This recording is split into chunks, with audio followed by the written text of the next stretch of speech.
Right. It was. Good.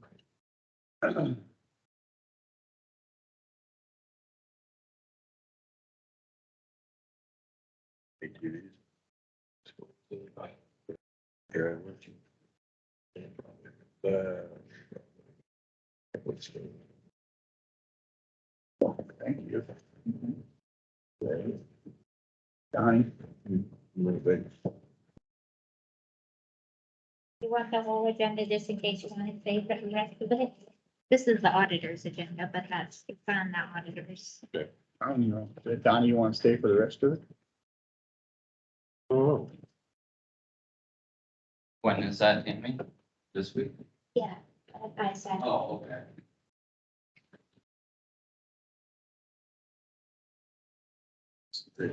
Wednesday. Oh, we're gonna miss Wednesdays. It's Thursday, right? Yep. That's good. I think this. Wait a minute. Okay. That shit, you can. Because. I didn't see anything wrong with the minutes. I don't know either. Okay.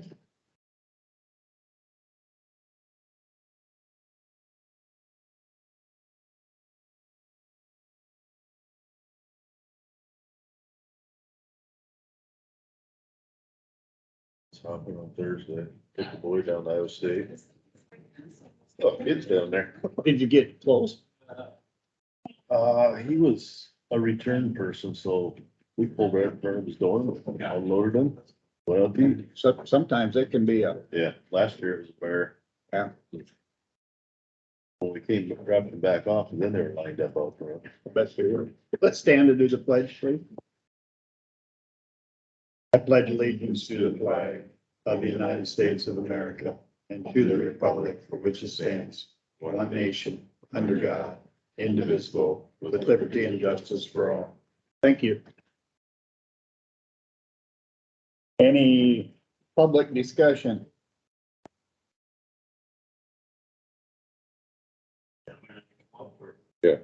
Yep. My name is Steve Fisher from Sway City. Yep. And I talked to Nick Graham on Friday, and my understanding is for some properties that owe some taxes, and this big corporation wants to buy these, and one of these that's adjoining my property, and I'd be interested in buying that.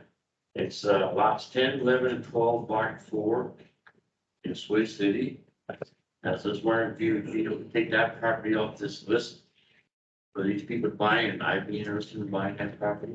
Did you give Nick the numbers? He's got it, and he's gonna come in here later. Yep. Yeah, he'll have the numbers for us. What were those numbers again? Lots 10, 11, and 12, block 4, it says. And it says parcels 6, 19, 252, 09, if they want to look at that. I got that from a few years ago. I've been Okay. trying to get this property for years. Yeah, Yeah, we will do that. okay. Yeah. And then he asked if I said about if I can't take it over today, if I can get on the agenda for next week to see what can be done. I think you'll have to do that next week Okay. on the agenda, because So you'll have to, yeah, wait for Nick to come in here and see what he says. yeah. Yeah, and then I'll get your information to put you on the agenda for next week. Okay. Yep. Thank you. Anything else? Being none, do I have a motion to approve the agenda and minutes from August 16th? Mr. Loss, So moved. Mr. Casey, Sure. all those in favor, please say aye. Aye. I have a question. on this. For the stuff about the driveway, was it voted on once or twice? Cause it says there was motion to approve it and then it was rescinded and it passed to rescind, but it doesn't have a vote to accept the motion. So I didn't know if that was voted on or not. Was not voted on, the motion was rescinded, Yeah, that's what we're doing today. and then we got more information and we voted that at 5 o'clock before we started the other meeting. Okay, that was gonna be my next question. What was new information or whatever happened there? Well, the talk to the Doug in the city. The city wasn't gonna let us do what we wanted to do in front of the door. Basically, it had to be ADA compliant, which it wouldn't have been. So that's why we had to decide to put the driveway in and park, get them parked as close to the building as we can, the veterans. We got more information that we didn't have at the first time. That's what I was curious about. All those in favor of the motion, please say aye. Aye. Opposed? Motion carried unanimous. Safety Committee, Donna. Just an update, we haven't had a meeting last month, but I wanted to update you on the annual training period. I should say wellness, I'm sorry. Well, it's safety first, yeah. Safety's first? Yeah. Oh, it is. Update you on safety. October 12th is the day we've designated as our annual training day. Still trying to get some things locked in. We've talked to Glenn, State Trooper. Glenn has his contacts. Josh Fishman is busy, but that's undistracted driving. Probably do a video on slips, trips, and falls. I've contacted Todd. I'm doing harassment training because that is something we're supposed to be doing annually. And then law enforcement will be doing our safety training in the afternoon, Jake. And then I've also contacted Derek just to see, just for time filler, you know, if we need cyber training, we can get that into. Last week at the wellness meeting, they talked about doing, we've got the pans for the omelets, so we could maybe do the omelets in the morning. This is a public purpose meeting, so. I volunteered Kyle and Oh. Casey and Yeah, there's a lot of Zach. things. Donnie to make the omelets. We'll see, but we can get that done, and then I think I mentioned it to secondary roads when they do their fall training, we could do that also, just to be consistent. So that's about it with, You need any help with safety? if you want to That day. present, I'm really looking for presenters, I want to make sure that the dates. fall. Got to talk to Nick.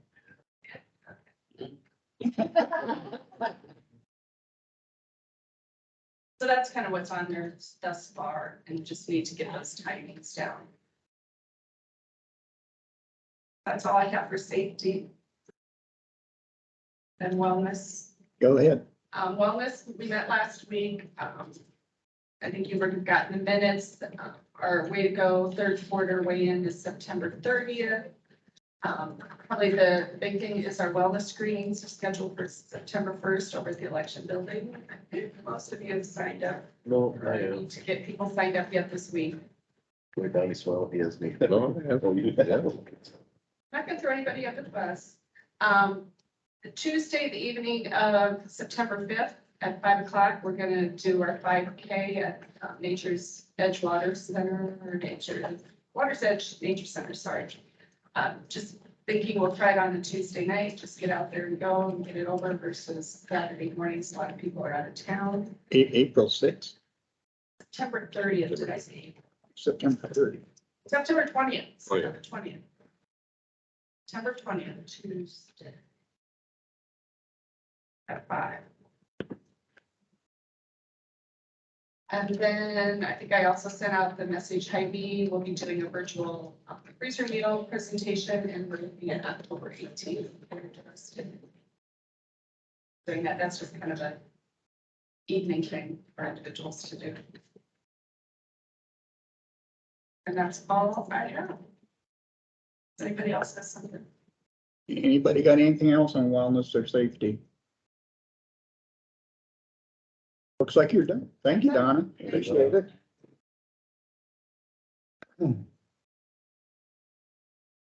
Nick, you're up with tax certificates. Okay. Others, I don't know if you've read the letter from this Situs Cultivation LLC, Chris Newhouse out of Omaha, Nebraska. I think Danny was gonna send it to you. So I worked with Chris for a few years now. She used to get involved in tax sales, the actual tax sales with their assets. And now, since that's kind of changed somewhat, she's more into approaching counties and seeing if the county would be interested in assigning county held tax sale certificates. Then she would do the work it takes to take deed to them and, then try to liquidate them and, sell them to veterans. And there are 10 of them that she's interested in, Kossuth County. And one of them, there's another individual that's interested in also, taking assignment to the certificate. And I would want to let Steve Fisher talk just a little bit. One of the parcels up in Sway City, is pretty much just in the backyard. And, he's been working for quite a while to get it cleaned up and things like that. And just by chance, he called the other day and I said, well, there's a company out of Omaha that's interested in taking assignment and said he was also would like to talk to the board to see if you'd be interested in assigning that certificate to him instead of this, company out of Omaha. Which certificate is it? It would be the one in Sway City. It's the last one. It is, let me get this. Melissa Erickson and Leniger own the property. Do you have the parcel number or certificate number? I have the parcel number. It is 0619252009. And it just went on tax sale certificate to the county in June. So I misspoke there. We have to wait 9 months after the date of the sale in June to start the process. So this one, we would have to wait to start the process. It's a property that the house was somewhat dilapidated on it and things like that. Steve was working with the city to get it removed and they did that. He said, right, they removed the house and things like that. Now it's, looks like it's 3 lots.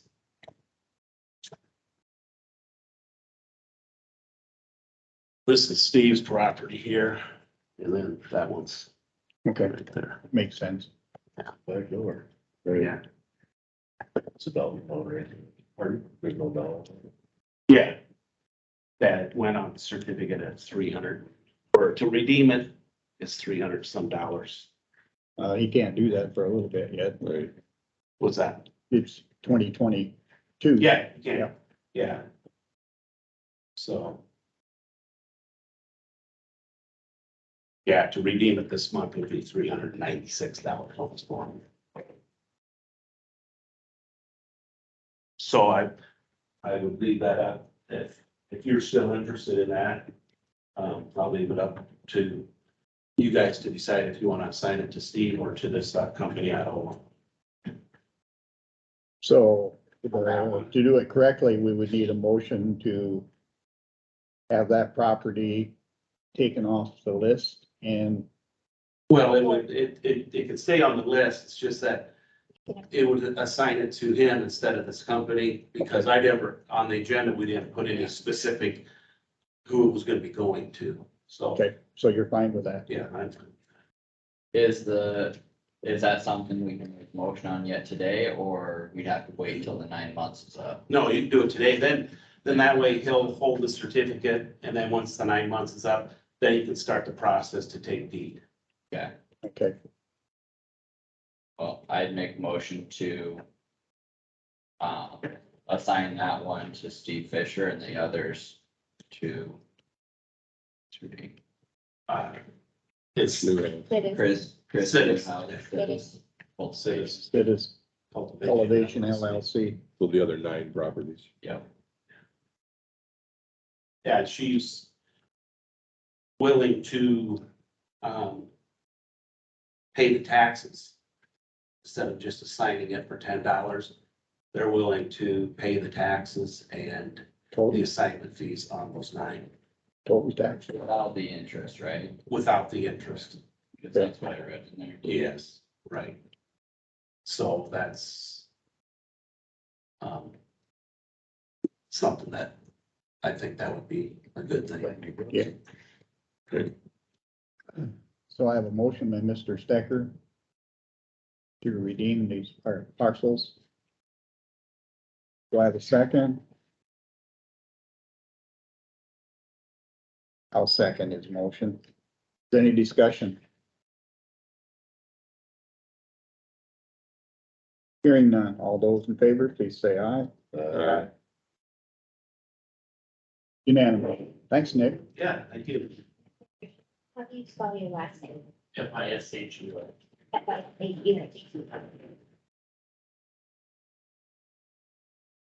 Okay, I'll let, You're right. Chris know that she got me moved. And she'll pay you taxes. Think they're gonna make any money? I don't know. A lot of dead properties. Yeah, some of it's not good stuff, but that's what they do. She knows what she's doing. Thank you. Yep, thanks. Thanks, Nick. We are up to resolution 08-23-2201, which is to use ARPA funds to pay for adding driveway to the north side of the annex building in the amount of $3,890. Did get over to the ARPA committee and, I got a majority vote, or 8 out of 12 responded, yes, I did not get responses from the others. Yeah. So I would move to approve using ARPA funds and to approve resolution 8-23-2201. Do I have a second to that motion? I'll second it. I have a motion and a second. Is there any questions on the resolution? Seeing none, please. Oops. You're gonna put a driveway in to the parking lot from State Street. So you're gonna angle the parking in the parking lot. How many spaces are you gonna lose so they're not backing onto the sidewalk?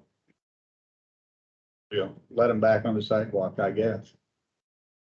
Really? Yeah, But we were worried about a trip hazard, and now you're gonna back onto the sidewalk.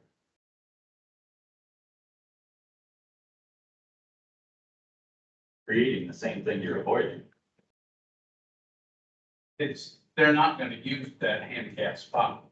They're still gonna park right in front of the door. I think it's a waste to even do it. I don't disagree, but But then don't do it if you don't disagree.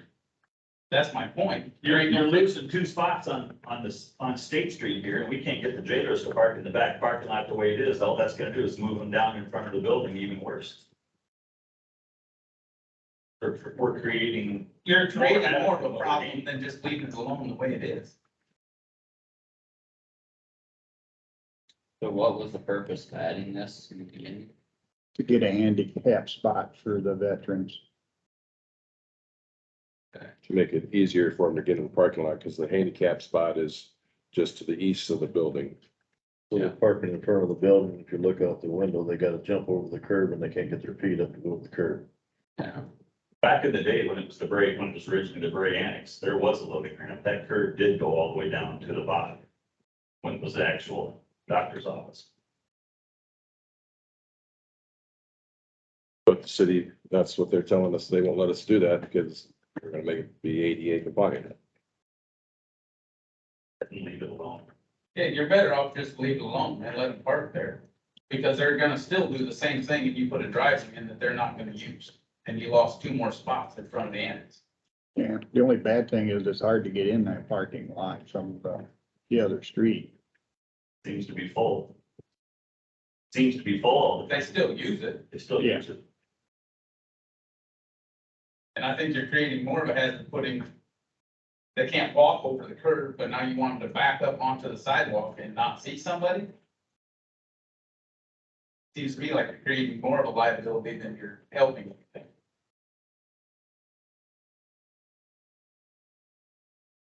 I don't know. I mean, if you moved it down 1 spot, you're only losing 1 spot, so they don't back on the sidewalk. But So then you're getting further from the door. They're even further from what you're trying to Right, accomplish. but at least they can get up over, they don't have a curb they have to get up over. Isn't that what we're concerned about, is them with walkers? They want, the curb is part of it, but the thing is the distance. That's why they don't use the handicap spot now. They don't want to walk that distance. Now you're gonna move one spot down, make it handicap, which I'm fine with, but they're not gonna use it. It's doing something that they never gonna accomplish anything. They're still gonna park right in front of the door. And we've also lost 2 spots on State Street.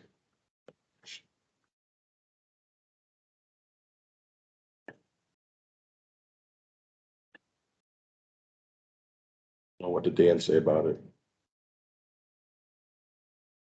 Yeah. Dan didn't say anything other than he wanted it the other way, Right, which is not gonna happen. That this option, doing something is better. Right.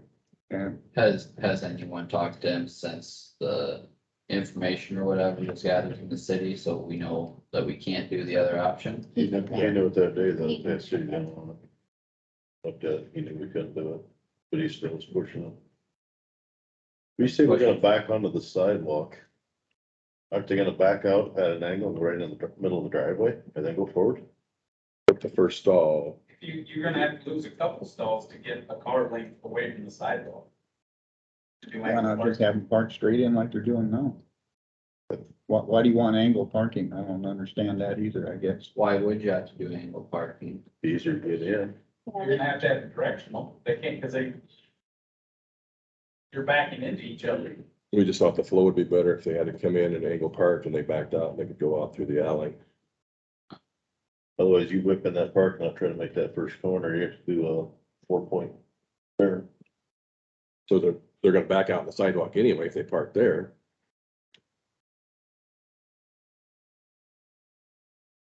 You gotta decide, I'm just saying, I don't think it's worth the time or the hassle to do it, because you're not helping nothing. You guys already voted yes to do it. This is Right. just to use, whether to use ARPA. Right.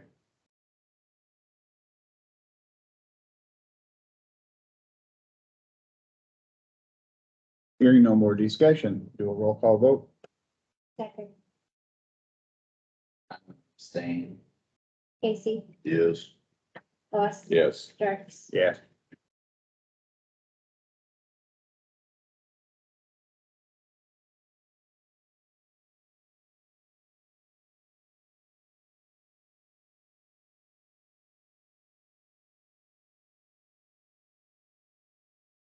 What's the morning?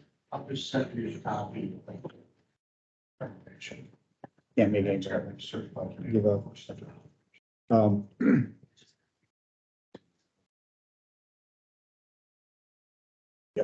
Let me think about this a little more. Just more, just more doing, I don't make that big push more. Oh.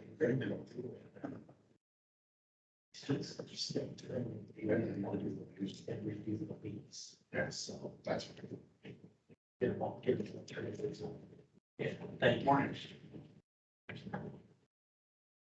we are up to decision discussion to approve resolution ordering an election to add Berlin property taxes for emergency medical services.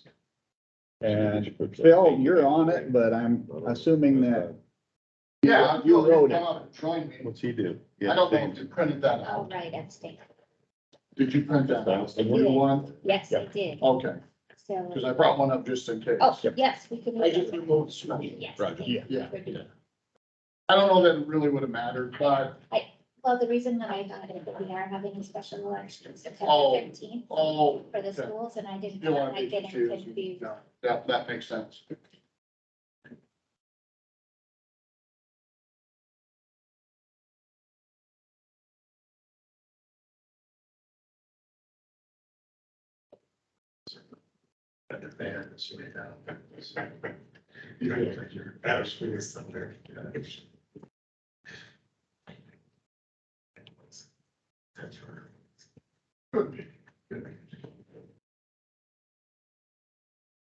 Any questions on what you two guys did? Or wrote up? Yes, I mean, it's pretty much a duplicate of the, resolution that, was it Jones one? Yes. Did, they're doing the exact same thing, for their county, and, this is the resolution they came up with. I modified it a bit, made the proposition that's going to go in the ballot. You know, the wording's pretty much the same, but I put it in the words that I was more comfortable with as far as the 75 cents for $1,000. And then added the yes or no to the bottom so that there's, you know, clear spot where they're either gonna vote yes or no. So, yeah, I believe, you had copies of it sent to you last week. I believe it's going to satisfy the code as far as what we need to do. The actual ballot language has to be in a separate notice in the paper, which will be published, much the same as what we did for the, local option sales tax. So this requests that, and then requests the Commissioner of Elections to put on that.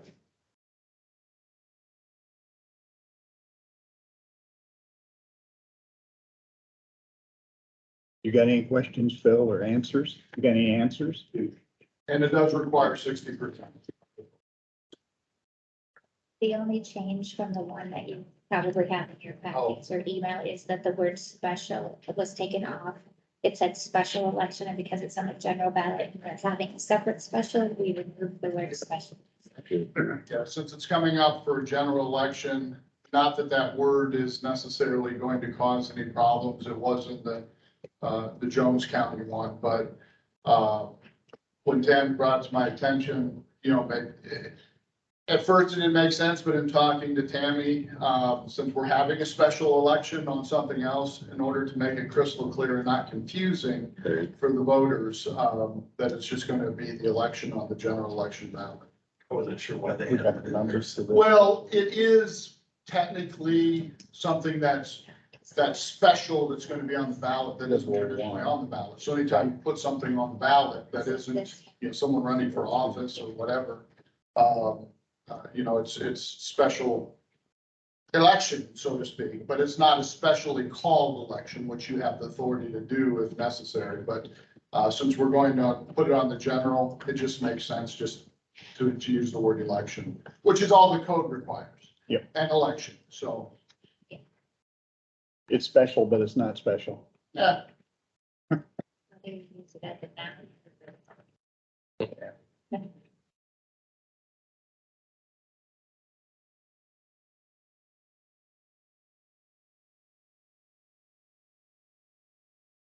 And then the only other thing I wanted to point out, is that, the recommendation from the council, the County Emergency Medical Services System Advisory Council, that recommendation that I believe you have a copy of, you know, you say that it's on file with Kossuth County Board of Supervisors, you want to keep it on file in case someone wants to come up and look at it. Right.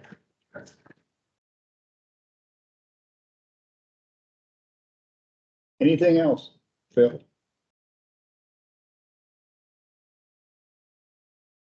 I would move to pass the resolution for the property tax for emergency medical services. And the resolution number is 8/23/2202. Again, that number is 8/23/2202.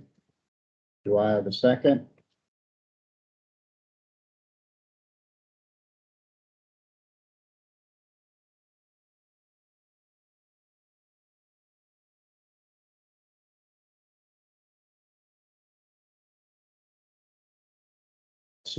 Second by Casey. Any discussion on the resolution?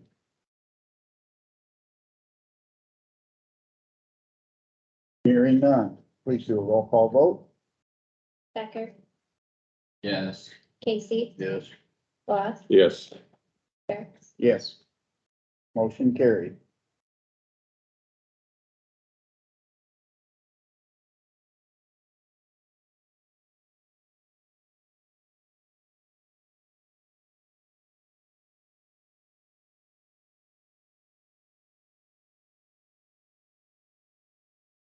Anything else, Bill, that you got on it?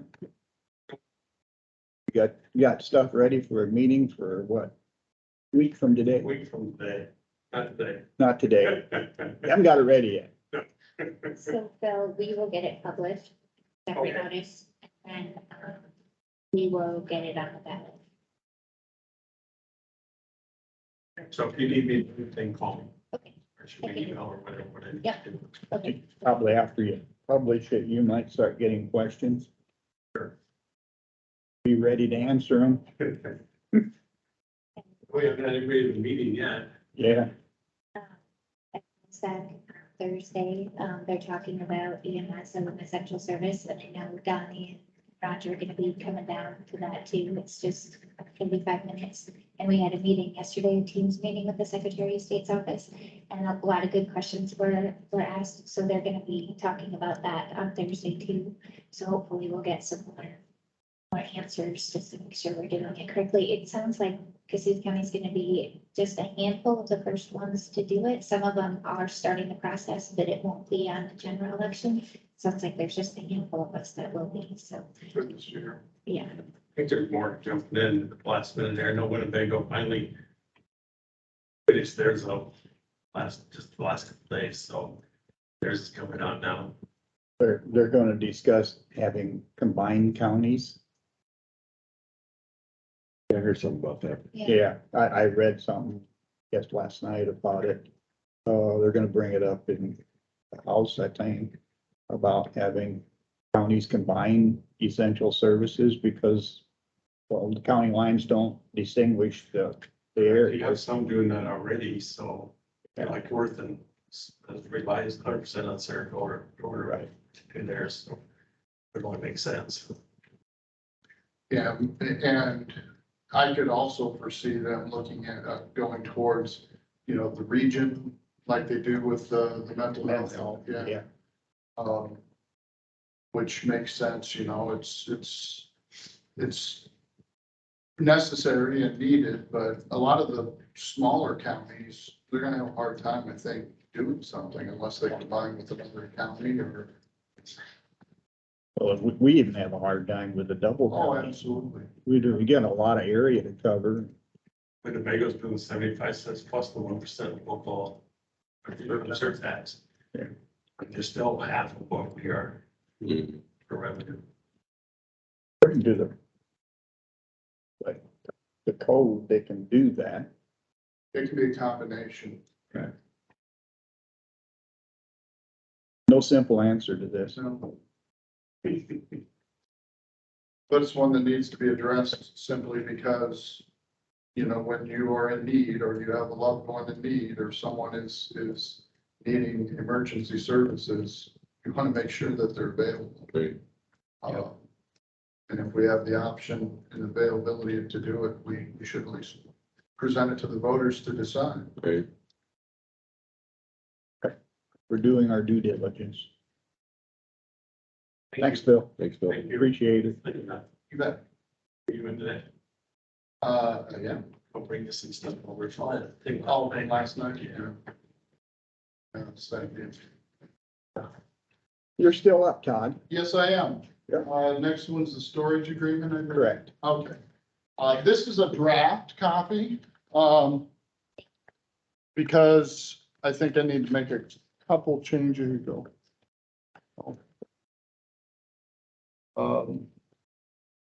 Yeah. Wasn't quite sure how to describe where this is gonna be. We're talking about the southwest and the west, door, and so you'll see the highlighted portion there. You tell me, first of all, is that sufficient in the parenthetical statement there, the southwest portion of Kossuth County Emergency Management Building? Yeah. What's that? Southwest portion. Do you want any further descriptive definitions, So you the know, other like thing you put in there would be the original offices. 50 feet by 50 feet or original offices? I mean, It's Chris still is gonna- Still the southwest corner. It's still, yeah, well, we're gonna manage where they put it anyhow. right, You right. know, it isn't like they're just gonna go in the building. They're not gonna get a key. And I just put Christmas decorations. Yep, Is that all that's going in there? yeah. Trailers, ain't it? Well, they're on trailers, but they're Christmas They're at- decorations. All right, so maybe that is right then, so I can, you can approve that language then. And then the only other change is I think, looking at some of the other ones, I think I need to change who signs it for them. I think it's their city administrator that signs it. Probably, Mr. Jaden Or Barb, or Barb there. Oh, Barb, isn't the city administrator, Barb? No. No, I Jacob thought- J. Jacob Jaden's the administrator, isn't he? I don't know. I I thought he was. I won't keep track of the city. Yeah.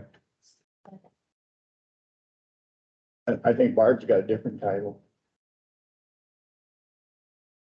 Deputy city administrator. but I might be wrong, but Hers says deputy city. deputy, okay. So, however you want to handle it, what I can do is I'll go down and make these changes and then ship it to you by an email. If you want to do it next week, that's fine. What's the term going to be? When's it start? Has it already started? No, it'll just be whenever they get it in there. Okay. So I put it for a year. It can, go on for month to month after that, but I don't know. I mean, you want to start at September 1 or Yeah, should give them time to review it? And you guys are still wanting to have it free? yeah. Because what I'm under the understanding is they just came in early and they don't have no place to store them for right now, Roger, is that correct? Correct. So I don't even think it'll be a year. I mean, they'll would be put up in November probably, and they'll have a place after that. They'll have a place for them next year. The way, After Christmas, the way it sounded. I can't speak for the city, but that was our Well, a understanding. year's probably fine then.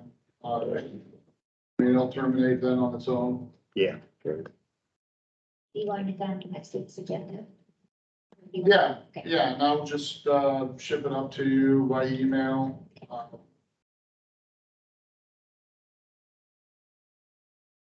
then we'll just wait to vote on it until we get next week. Yeah, and then after you vote on it, we can, then you can send it, or Tammy can send it over to the city, or however that works in communications Yeah. between this board and the city for their approval. That'll work. Thank you. And then you're still up. I am, and, I'm making some progress. I have a couple of names, of attorneys, one in the Davenport area and one in the Des Moines area. I'm just, attempting to make contact with them, so that's gonna have to be moved to the next one too. I don't know exactly, I mean, my understanding is that I'm just going to see if there's someone that's willing to do that, and then the communication will be between this board and that attorney. I mean, I don't feel the need to be in between there, a middle guy. I guess my question is it seems kind of hard to get a malpractice against an attorney that was doing his job. I don't know, I think the ruling, kind of has some suggestions. I don't know that there's enough there to go off of, so, but like I said, I don't, purport to know that area of the law. I can tell you that there's only like, one page and then a couple names on the other page of our, listserv of attorneys that do that. Right. If you go and do some research for people who have personal injury or attorneys who do, estates and probate and all that stuff, I mean, you'll get hundreds of names, but with this, you get a limited few. So it's not an area that a lot of attorneys practice in. So, you know, looking at it from the standpoint of getting information or an evaluation of whether or not there is a claim, you know, that's something that I would rely upon someone who's skilled in that area. I'm not. You know, what I can say is that just because there's a ruling that pointed out a few things, that doesn't mean that there's going to be any available action on that legal theory. Because, you know, there's an analysis that has to take place, and I talked about that a couple weeks ago. You know, because your first step, first of all, I'm not saying that there was anything that went wrong, because I don't know. I mean, I wasn't involved in that, and there's more analysis other than just a court's ruling that you have to go down and analyze, just to see if there's any ability to go past that first step. Now, assuming, just for the sake of this discussion, that there is the ability to go past that first step, the second step is you have to prove that it was the reason for some damage that was caused. So in other words, if it was something that the drainage district was going to win, okay, and you didn't get that opportunity to go down that because of a problem that occurred early on, then, you know, then there may be some available action there. But you didn't get anywhere to the merits, so who knows if you would have won on the merits to begin with. That's the problem. You know, it's much the same as a negligence claim. You know, someone can be negligent, but the negligence has to be, or, you know, whatever. You drive your car and you get into an accident, that accident has to be the cause of the damage suffered by the other person. You know, and so there's, you know, those two prongs that you'd have to meet. So you know, again, I don't know what the merits, how the drainage district was sitting on the merits.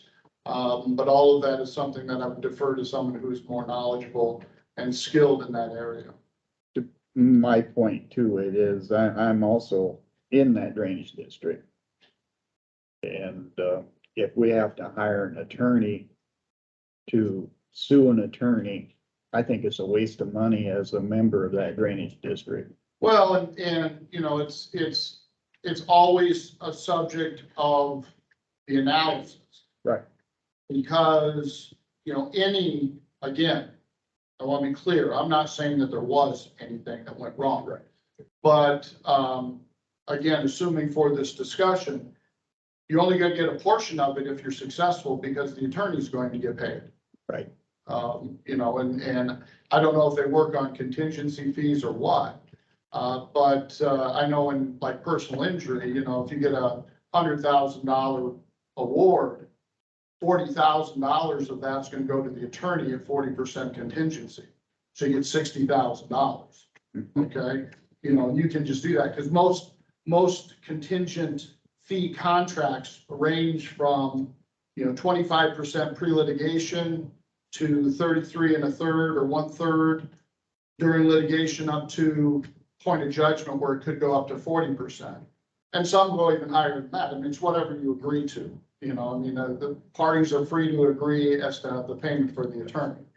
So, you know, that's another part of the analysis. You know, is the claim large enough that you can feel comfortable with the reduction for the attorney's fees? You know, and even if it's not a contingency fee, which is, you know, that's even more, it should factor more into the analysis, because then the beautiful thing about a contingency fee contract and why they're so necessary in the legal field for people who are wronged by someone who was negligent. So you see them almost always in any type of personal injury lawsuit. You see those probably predominantly in those, because if you get all the way to judgment, then if you get 0, you don't have to pay the attorney anything either. The attorney gets 0. So it's a way that you can, the attorney kind of foots the bill all the way through that and runs just as much risk as the client in going down that path of trying to get a tortfeasor or someone who caused damage held accountable. On the other side of the coin is a fee agreement with an attorney that's just an hourly fee agreement. So you get to the end of that and you get zero from a jury award or from a judge, depending on who the trier of fact is. You still have to pay the attorney that hourly fee. And, it's not cheap. I mean, yeah, I'm an attorney and I can tell you that it isn't cheap to go down the path of litigating really anything. And that's why I always tell people, that's why if you see civil cases settling out of court, probably 75 to 80%, maybe higher, settle out of court. Why? That's a factor in that reason why, because the longer you go, the more hours that you have to pay the attorney, and the more expensive that litigation is. So the sheer expense of litigation causes a lot of those cases to settle and compromise because, looking at it from the standpoint of the economics behind going all the way to judgment, or when you have an ability to settle a case for a sum of money, that always factors into it. It really does. And that's why civil cases settle most of the time. Well, and going to court is no sure thing that you're always gonna win. No, That's the other thing that some of the people in the drain don't wanna accept, the fact that you can go to court and lose. well, yeah, I mean, you're rolling the dice. Yeah, you are. You could, cases that go to trial, both sides feel they have strong cases. Right. Right? Yeah. So both sides are rolling the dice to a certain extent. Because if one side thinks that their case is horrible, they don't want to go to trial. They're trying to settle the case. So, looking at it from that standpoint, that's always an outcome. You could walk away with nothing. Right. Except for, possible attorney's fees, attorney bill. Yep. But, it's, again, all of this discussion is just centered around, the concept of if there is a possible avenue to go down, whether it's beneficial to you. I don't think that you're going to be, and probably should be, looking at from the standpoint of, it doesn't hurt to find out and get an analysis. I don't, at least find out how much it's gonna cost to get that analysis. And if the attorney is going to do it for, a small fee to give you an analysis, at least you'll know. It's not going to be necessarily cheap because he or she is going to want more than just the ruling. I mean, they're gonna have to go through all of the information with that attorney, so it's not going to be necessarily cheap, but at least you'll do your due diligence on whether or not it's even actionable, because if it's not actionable, if an attorney that's experienced in that area says, no, you don't have a claim, well, then you're done. No, we thank you for looking into it. Yeah, and like I said, I'll make contact with a couple individuals, see what their schedules are, and see what their availability is, and whether or not they're willing to do that for you. And then I'll let you know. I should have that probably either yet today or tomorrow, but I assume if you put it on the agenda for next week, you'll have plenty of time to think about that. Yep, we'll put it on. Thank you. I feel like I'm kicking the can, but it's No, not an area that I deal with really hardly at all. it's nothing that we deal with ever, No. hopefully. Yeah. Yeah. We are up to ATV ordinance. I got a MUTV. question for Todd Oh. quick. Yes. Matt called me last night. He said you might bring the board up to snuff on the pipeline. Yeah, it's not on the agenda, but what I can say is this. I just sent you this morning an email with the Shelby County ordinance. Okay. I made contact with the auditor's office down there, and the auditor was on the phone, and so the assistant auditor said, What's it regarding? I said, well, I'm looking for the ordinance regarding easements and the pipeline. Oh, yeah, we have one all ready to go. So you'll notice on the email that I received, this is for anybody who inquires about, the ordinance. Right? And so there's a copy of it on there. It's a draft copy. I don't know where they are in finalizing that, but it's something to go off of. It's like 15 pages, so let me know. I sent you that just so that you can let me know if it is something you want me to redraft into our type of ordinance. Or, you've had the Pocahontas County ordinance too, so you let me know what you're wanting to do and we can go forward with that. All right, thank you. It is scheduled to be on the agenda next week. Okay, That's the one that was in litigation, right? correct. Has that been decided? That I don't know. I'm gonna follow up down there. Like I said, I didn't get a chance to talk to the auditor. I will follow up with them to find out. But no, Matt brought that in yesterday or brought in the information and then I made the phone call. There's some discussion and the legislators are talking about bringing up a bill that would not allow them to use eminent domains. So they are talking about it. I'd be surprised if that passed. I would be too, but there is talk. Yeah. It's certainly something that is very controversial and I think to the extent that we can, I think we need to put in place, things that, protect landowners and our drainage district tile, much the same as what we did with the wind generator. Yes. Well, I guess the hospital's fired up now too.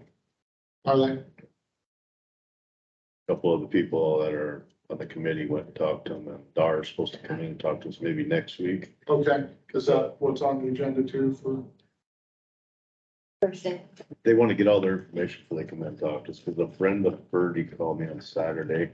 She was gonna be here today, but she had an emergency, so she handed it off to Dar, and Dar's all on board on it.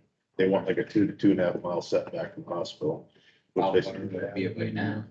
2.5 mile would put you at just about Doc Moss's place around there, so it'll be about a quarter to a half mile north of the pipeline, would be the 2 to 2.5. The request I just had approval of resolutions of carbon agricultural litigation. Do you need me to add anything? No, not yet.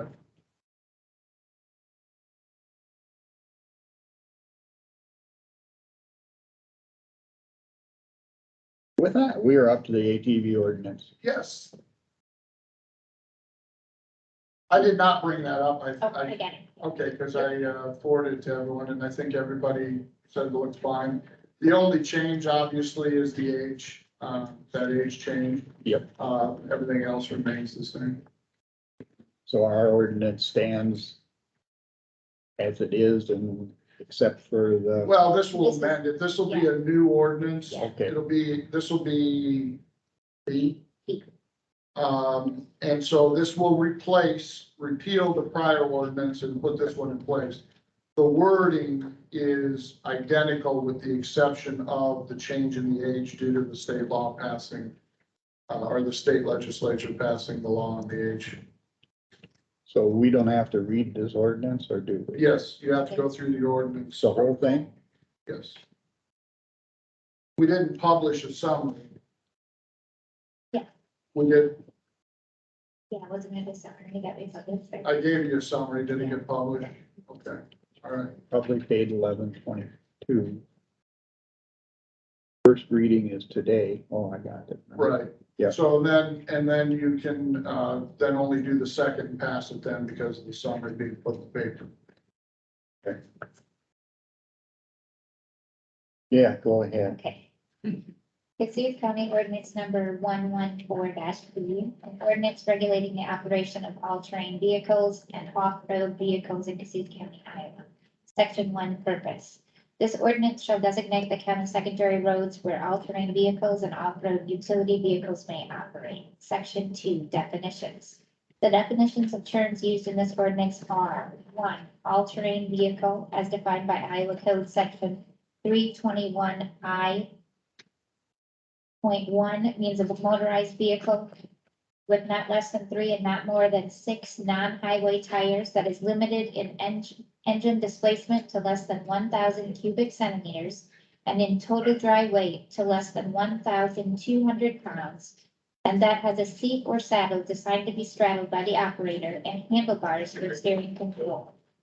Number 2, off-road utility vehicle as defined by Iowa Code Section 321 I.1 means a motorized vehicle with not less than 4 and not more than 8 non-highway tires or rubberized tracks that is limited in engine displacement to less than 1,500 cubic centimeters and in total dry weight to not more than 2,000 pounds, and that has a seat that is a bucket or bench design, not intended to be straddled by the operator, and a steering wheel or control levers for control.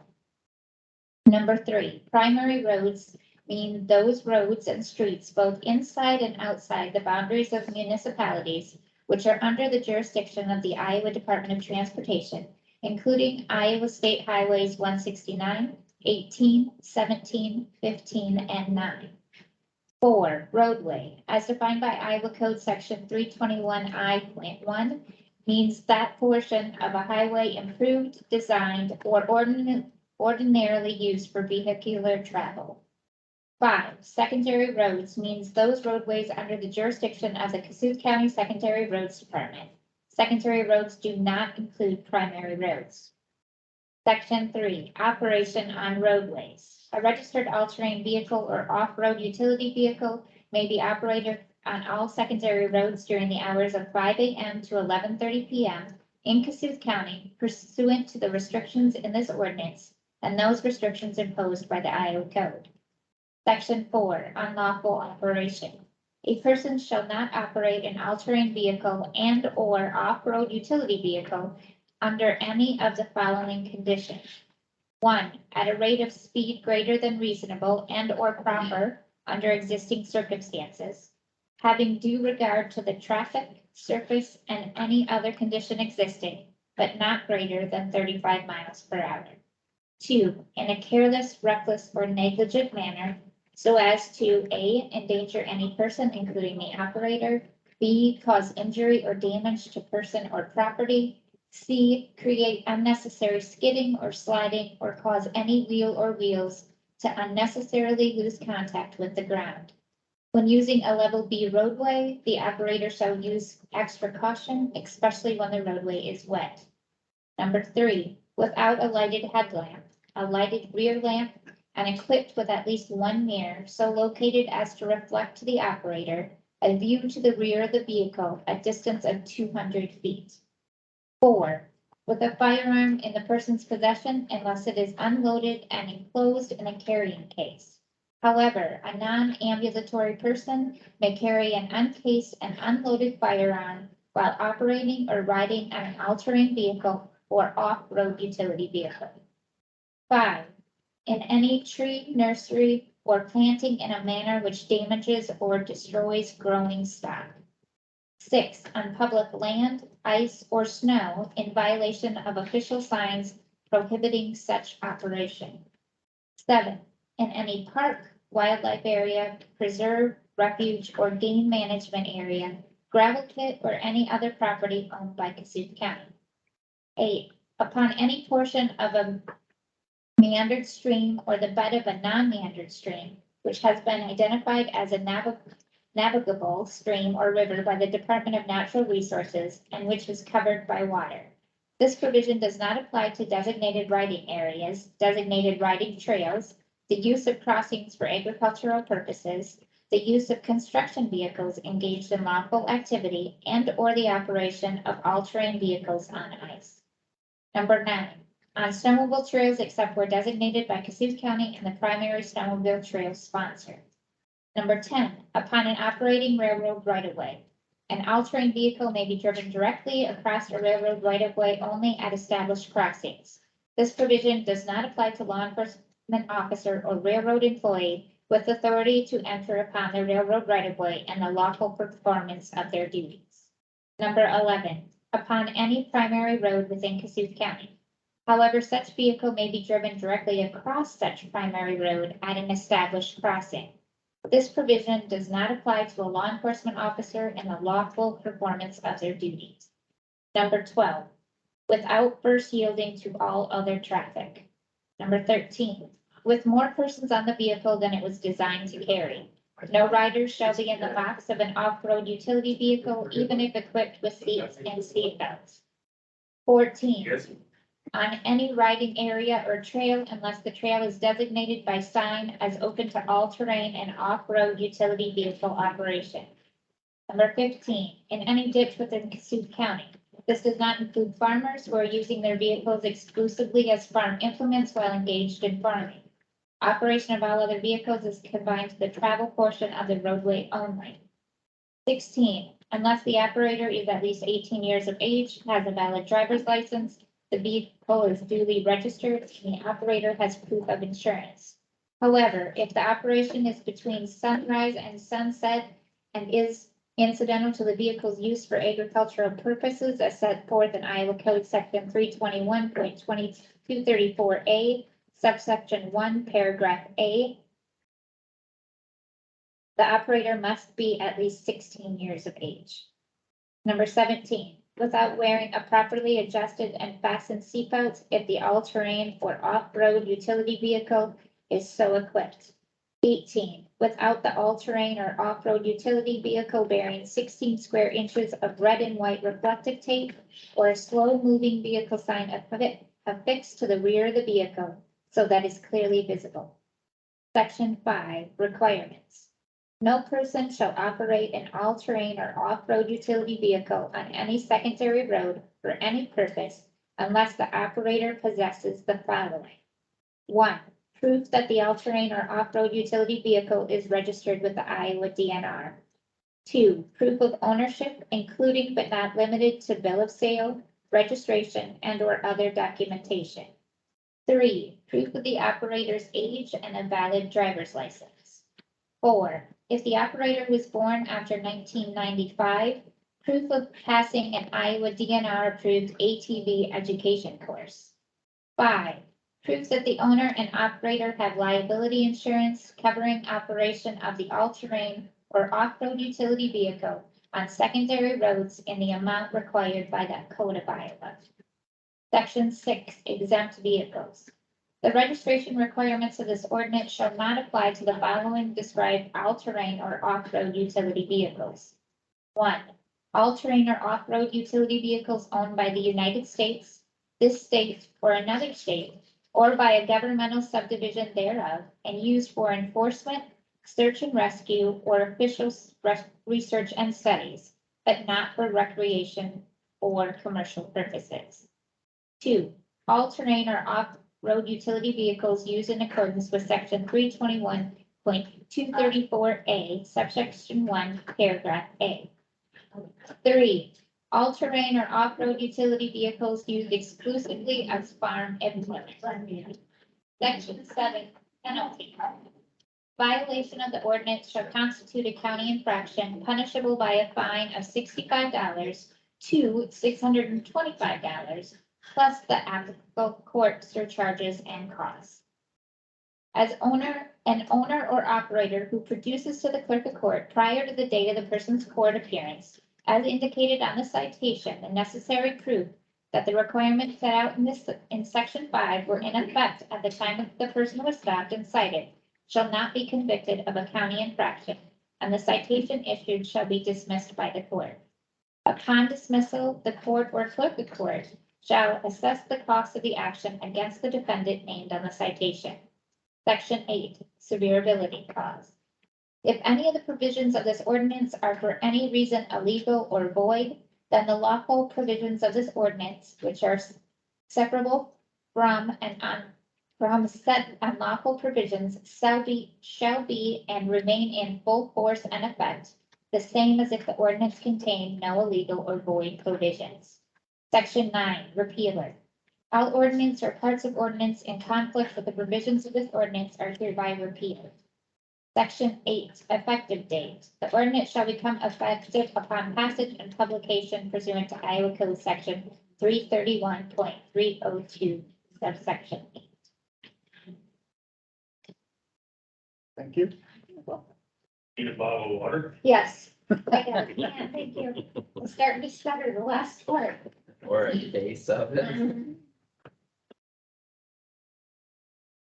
We will do no further action on that. We have to approve the first. Oh, we got to approve the first reading, don't we? Yeah. Do I have a motion to approve the first reading? Second? I'll second Boss? I have a motion and a second. Any discussion on the reading? Seeing none, do a roll call vote, please. Second, Yes. Casey. Yes. Lost. Yes. Jerks. Yes. Motion carried unanimous. Motion discussion, the waiver of conflict of interest for attorney Bob Goldwyn. Oh, we forgot the bid ready. Yeah. Oh, yeah, well, we gotta do drainage. I'm sorry. That's okay. Again, We're getting the cart ahead of the horse. You want to take a break before we do drainage? that's what we need to do. That's how we need to do.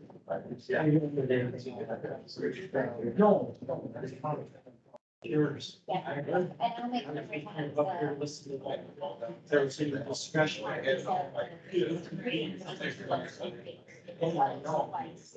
Okay.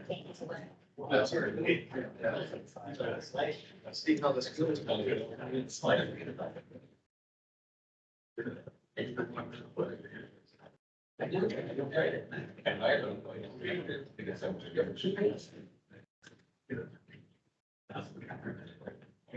Hope you guys get any questions today. I guess it's all hard.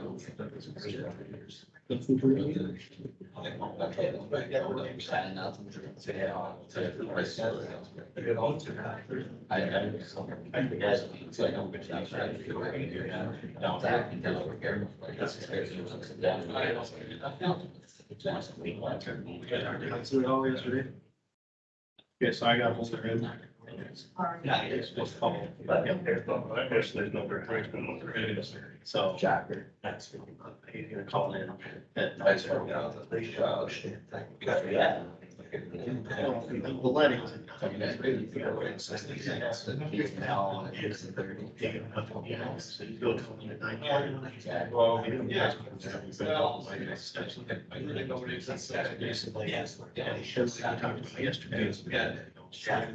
As it is.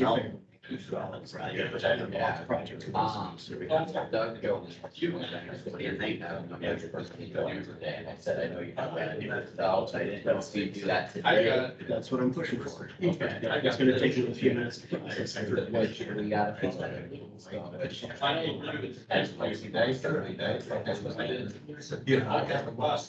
Because the fact Well, maybe.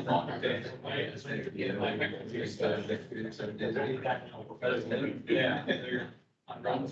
That's my fault. Yeah, Paul, that's right. I know all that. Let's do that. Sorry, you don't need that. That's what I was gonna say. Mom said that's. Yeah. We say 60 days. So how does that go? He said. That'll contemplate, yeah. He does.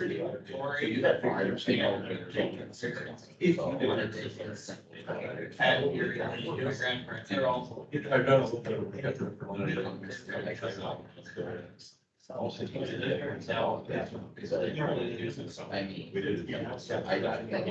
that.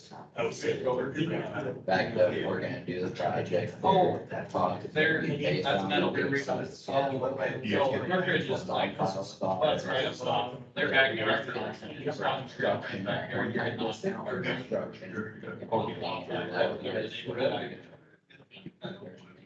You know, where you guys will have to look at their big signs. Yeah, that's why you go down and it's got that. You know, like, by the end of the 50 years. Take a lap, whatever they take down, get it set it.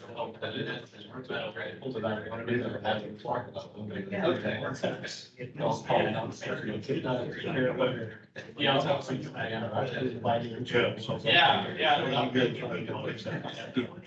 They should be accurate. So what happened? Because yeah, you've got this side here, the east side wants to track, and the west side is construction that's going. The third one is the completion of the classification. But the single free class lunch. That's where the training. That's long as house there. But I know. I know. I know. I guess we don't take care of it. I would be surprised if the work starts. So, well. I got on to just the way. Take it off. We talked about Wants to go. We don't know that. Takes anywhere.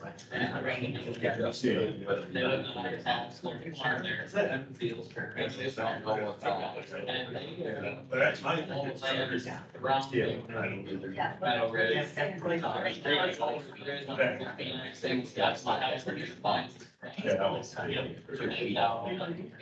Absolutely. And they also. Well, that- To get the green.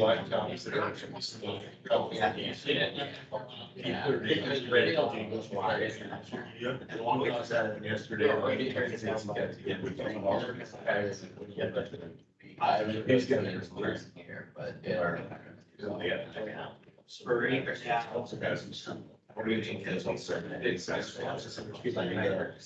Yeah, one thing I've seen. Yeah. Last summer. Oh,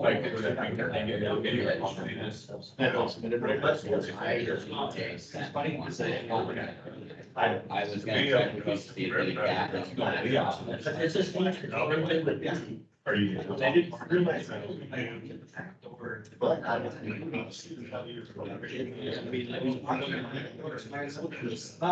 If I know this, then I'll know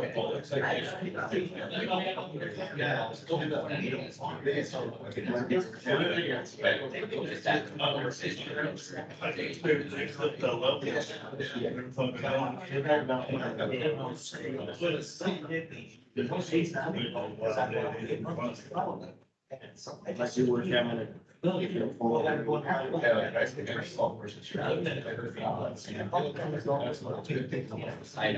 I think if you don't have it, question it. If you also have some question it, plus you went through the process.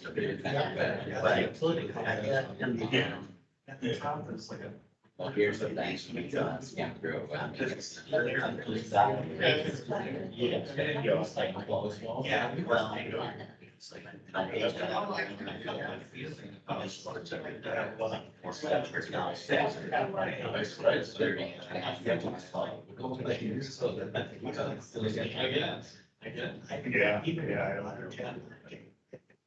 Data. I think that'd be. Kind of comes like. I can't. And it's. Yeah, it's a little. I mean, I wouldn't. Get three. Yeah. Maybe get over the. It was part of the discussion. Yeah, I don't know. I think that's tough call. I guess. Yeah.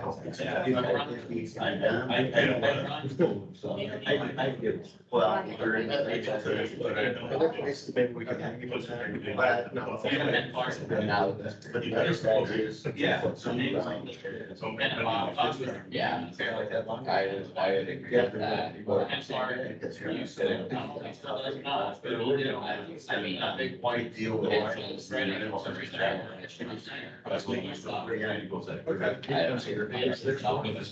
That's what it results in.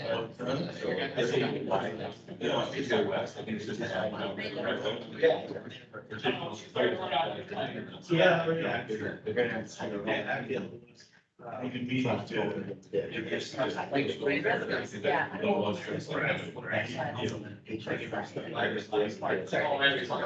be. Oh, okay. I thought of weddings.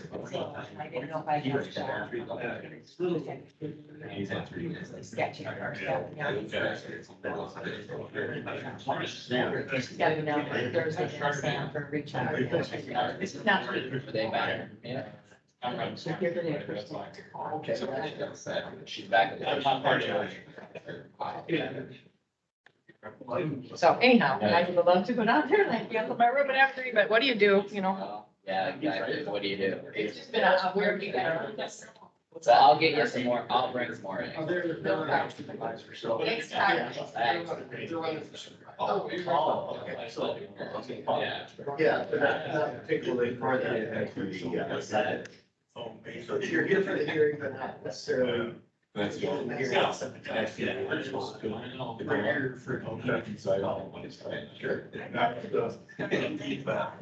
Yeah. Yeah. That's what Well, we decided to take a break. We'll get there, yeah, I mean, Come on, Kyle. this, I got a question for you. Yeah. What position of people or the acres? Yeah, it's a favor. So strictly speaking. So it's a lot of structure. We look for what's the projects. So, yeah. To stop it, half of the landowners, own 70% of the land. That's what I said. That's strictly my story. Now, I mean, it's all negotiable. This whole project. See what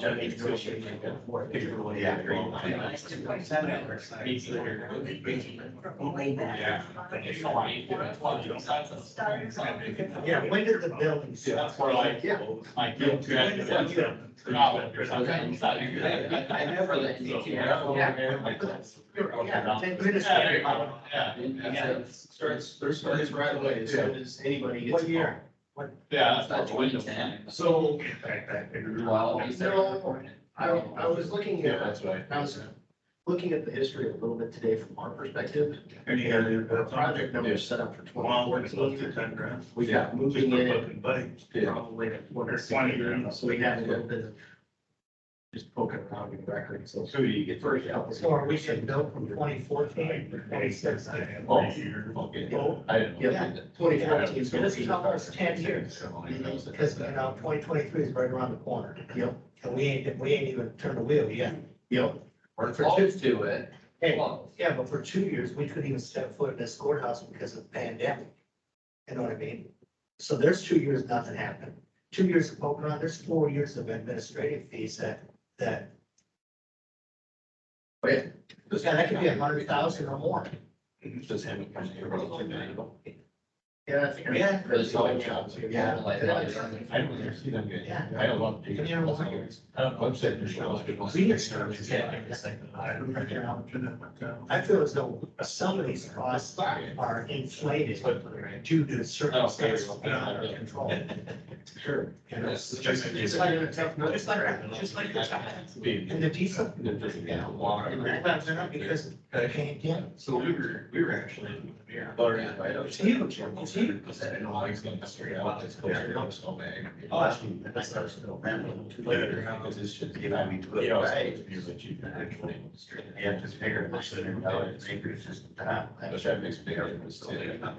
Yeah. If you see not all of it, just quite a bit of time. Well, how many people they just wanted? I don't know. Yeah. They don't know that you have to pass your tile to get this drain. Is it right, so where the house is Your right house across around from. stuff. That's you want fine. intakes, Yeah. that- It needs that big guy. I think he's got. But, Yep, I guess he doesn't. depending on what you're doing, you can get by If he takes because over- I put some string in the tiles, I don't around stuff, I spent $3,000 on one foot for two lines, two lines on, and after that, they take the first thing in the day. But So, I mean, we had our house. it depends on what you do. But I have this one thing that's taken too. You gotta have a saying to say. We had that. You could pass the sign every first time, you're not seeing it until you just make that change. We used to dig in pinball centers. Oh, that's right. And back then, it's on. But I just tattered walls, about 8 by 8 was just spring, it was. Yeah. The 900. No, they did a lot of work. That's the way I want it. You'll get better results that way. It's not required. No, you don't have to. Put in that, he built on the car. But you'll get a better return on your investment if you do. The very Jason very. Yep. They did a lot of work last year. Yeah. You know, you were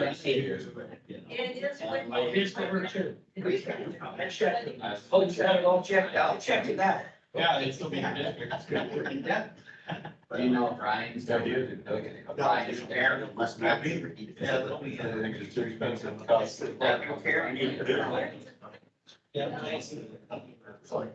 Yeah. Oh, they did. There are. They have a nest everywhere. Yeah. It was Too big to take care of your business. strange, it was shooting. I just asked you, do, right? They should have. That's what it's done. Yeah, and yeah, because they're just a couple miles away from me. They're just not paying. Yeah. I was in the gardens with some. Yeah. I know, I didn't. Yeah.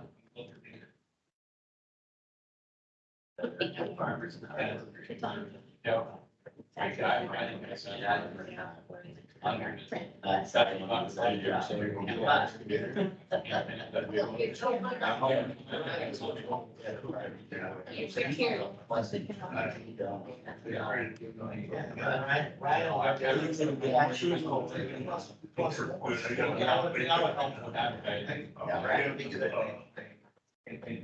We're actually got 349, yeah, so.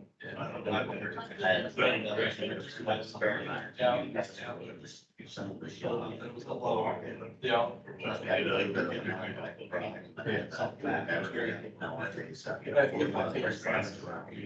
When he took over, he just grabbed and I saw how long it's like. I was getting interested. Yeah, that's what you want to see. The young guys, like, he's not. I didn't even get text. I just, I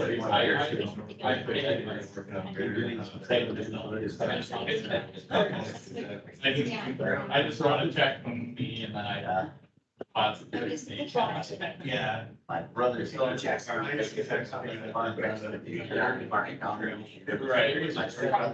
Well, actually. But I also, on my wife, His son took over. And then he got Florida.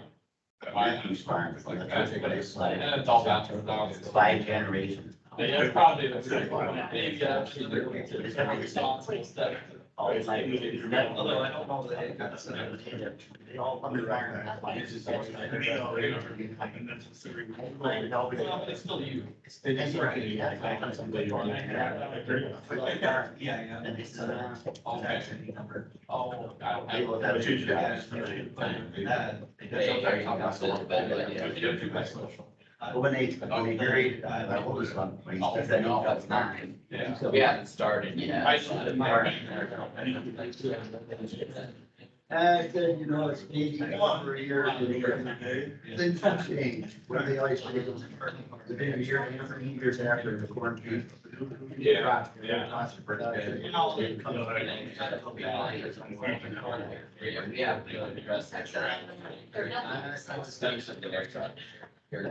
It's like. But I got it. So. no, it's okay. It wasn't. Yeah, lots of. Yeah. Well, they bought mine. 1 year old.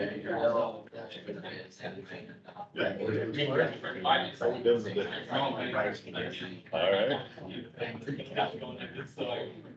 right. Trying to keep the banquet. Sound good. You know, they don't put it in there. But I- They put it much more than last week. Thanks for coming. Ryan is on it, but they thought it was that 10. So He's supposed to do it. they're about 10 minutes away.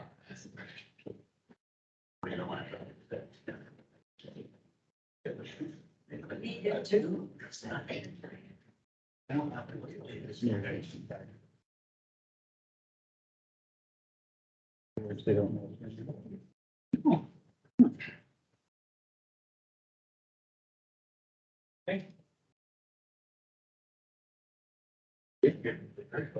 Yeah, you got Thank you. Good morning. Good. Thank you.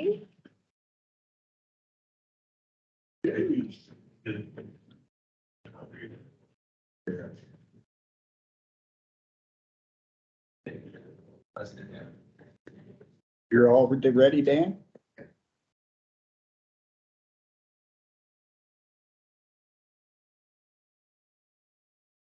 Discussion decision to open the bid letting for DD 60 sub 1 improvement project. The open, please. That's not hearing. It's not a hearing. So we'll let Dan open the bids. Good.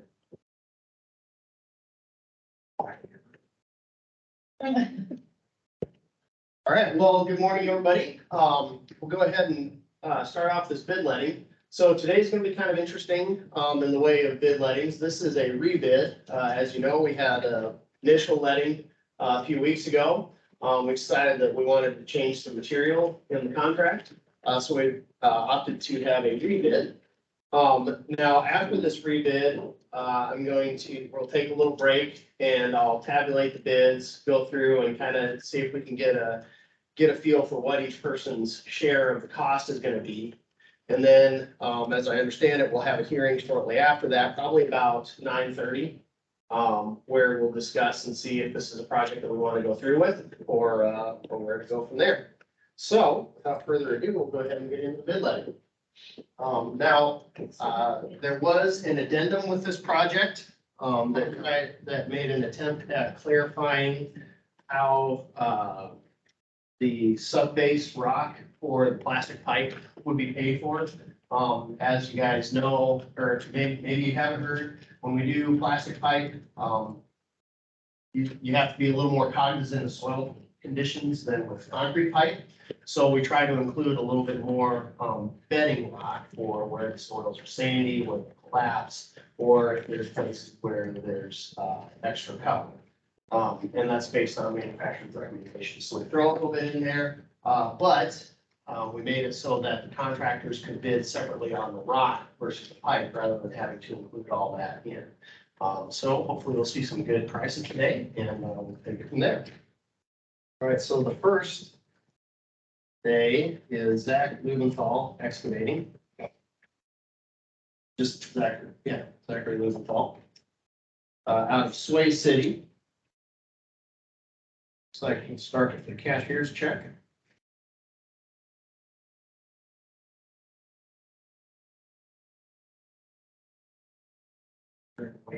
That's fine.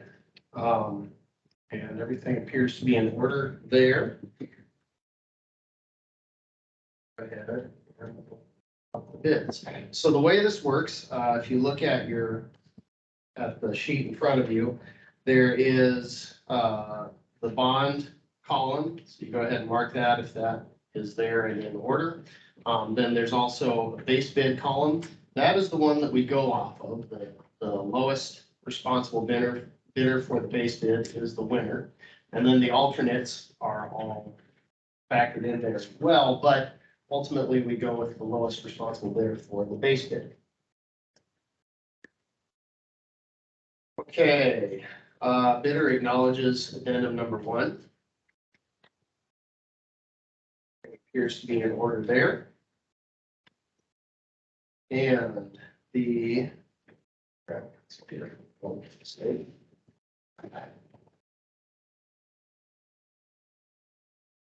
you guys are all keeping track. All right. So for the base bid, the bid is $319,919.50. That's $319,919.50. $919.50. For alternative one, the bid is for $20,426.60. That's 20426.60. For alternative two, the bid is for $140,132.50. That's 140,132.50. And for alternate number three, the bid is for the bid is for 41,000. All right, we'll try this one more time. $41,440.50. That's 41,440.50. Right.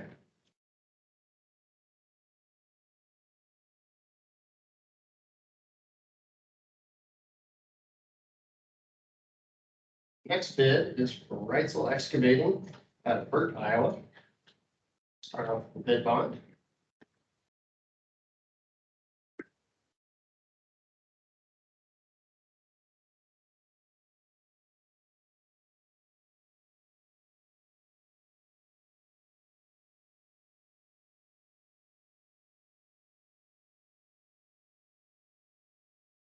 It appears to be in order.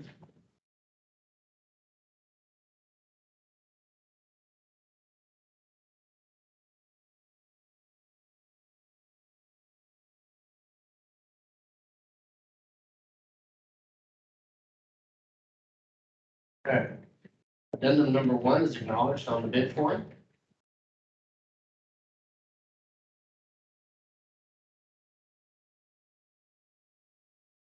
Okay, and the base bid is for $339,343.50. That's 339,343.50. Alternate one is for $21,122.00. That's 21,122.06. Alternate two is for $150,376.00. Again, that's 150,376.00. Then alternate three is for $37,710.25. Again, that's 37,710.25. What was the cents on the last one? 25? 25, yeah, 25.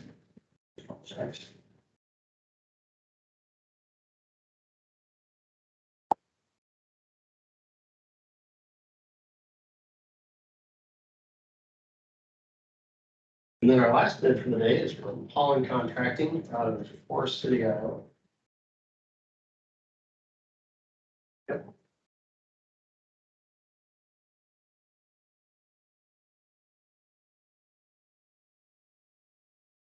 All right, so we'll start off with the bid bond.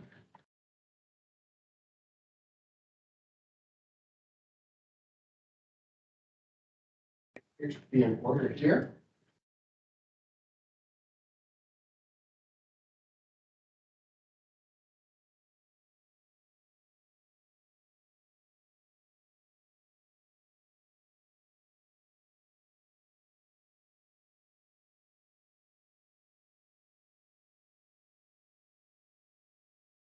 And addendum number one is not acknowledged on the bid form. So we'll go ahead and put that bid back in the envelope.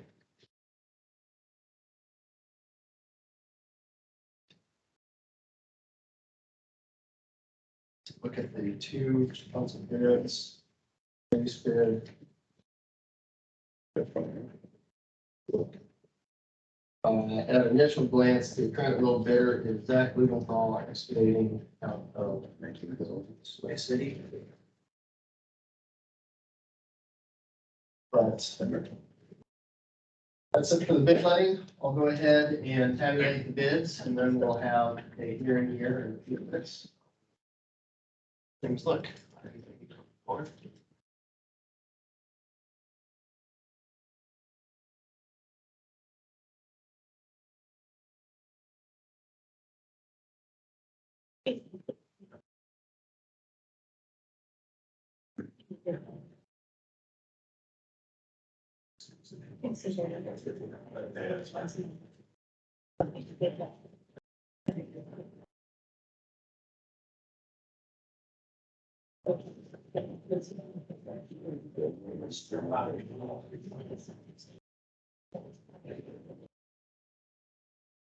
How long do you want to take there, Dan? Well, I was just gonna, would it bother you if we went on with Doug's? no, that'd be perfectly fine. Jim Hudson's scheduled to call in at about 9:30. Well, 9:33. It is 9:30. Okay. But yeah, no, go ahead. It's gonna take me a few minutes to crank through all this. I do not know. What did he do last time? Last time was a conference line, but let me try So some. we've got to open up the conference line then. Donnie, you got the numbers? Well, and if we're not ready for them, I should tell them, wait till 10 or something anyway. So, Yeah, it'll take me at least 15-20 minutes to do Why that, don't so you I'd say, text him and say, wait? And then we'll go on with Doug's while you're doing that. okay, that sounds good to me. hey, we just got done going through the bids. And Dan's gonna put everything together, but we're gonna go on with some stuff on the agenda. Can you hop on the phone at 10? Would that work for you? Okay, Yeah, perfect. conflict of interest waiver. Well, yeah, this is my cell. I can call you or we can have you on the conference line. The conference line would probably be better, but whatever's easier for you. Okay. I'll just give you a call. It is in the folder. Yeah. Yeah, Oh, I okay. We'll texted forget it to you the last time, but I can send it again. Okay. Sounds good. It should be around 10, but we'll keep going and we'll give you a call when we're ready, so.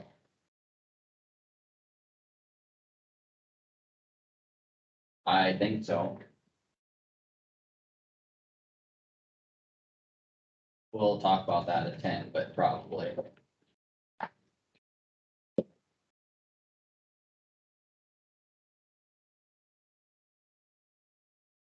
Yeah, we'll do that quick. Soon as Kyle's done talking. Yeah, we're gonna keep going on some other items on this agenda, so I gotta let you go, but we'll give you a call when we're ready for 60 again, so. Perfect, thanks. Bye. Marge, we have a waiver of conflict of interest in hiring Robert W. Goodwin to represent us in the case in Sway City. Is that correct? Is DD 80, yep. Oh, that's right, DD 80. He is representing someone else, which is not to do with the board of supervisors, but they were listed against Sway City. Yeah, So he's wanting to clarify, and Hudson right through his letter. He doesn't feel it's conflict of interest in what they're representing. So, He's representing a different day in another matter, not the same case. right. Yeah, and Right, in the yeah. letter, it said he had talked to Todd. Um, This was a recommendation between the two of them, like, I don't know. Yeah, to sign the waiver so it doesn't come out as an issue later on. Yeah. Yeah, the kind of towards the bottom of his letter it says, as Todd suggested, it would be best to eliminate any issue with signing the waiver.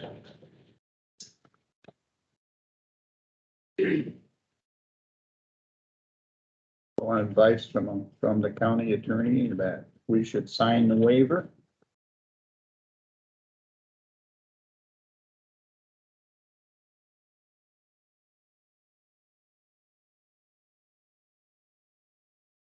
Do I have a motion to have the board sign a waiver for conflict of interest for attorney Bob Goldwyn?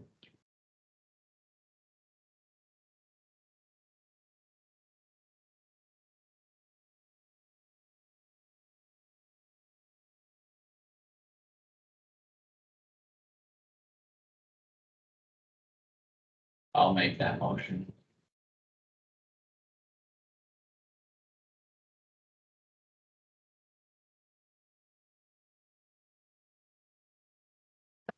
It's all because it's a tile at Slate City, correct? It's in our folder. It's in a folder.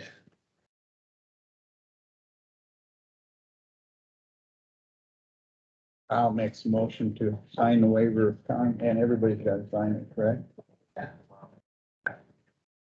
Do I have a second to Kyle's motion?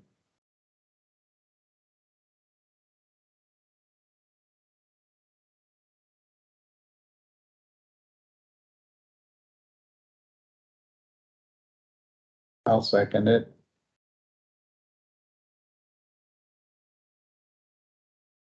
All those in favor say aye. Okay.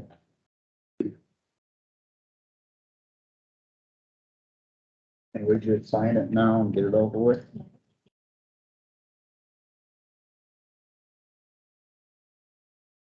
Eight. 3.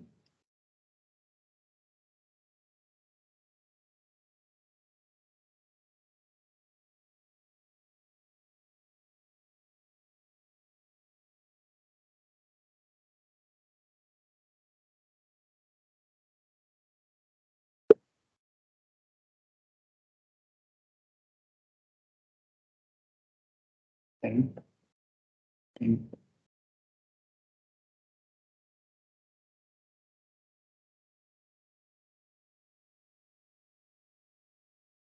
Are you ready, Doug?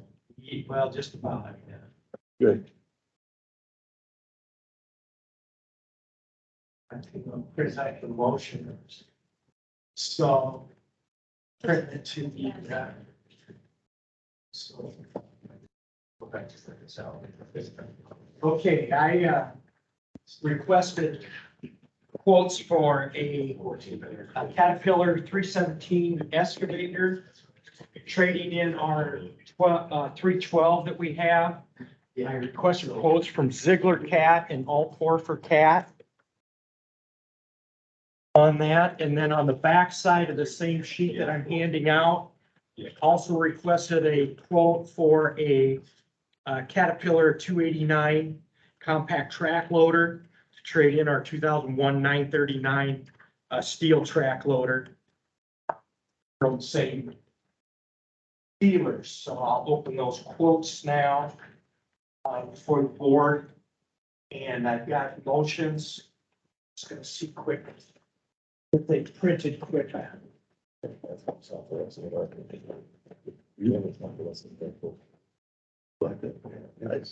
of them.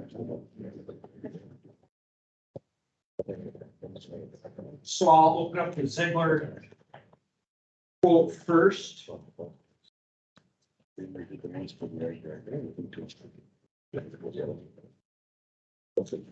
have to approve the bid next week.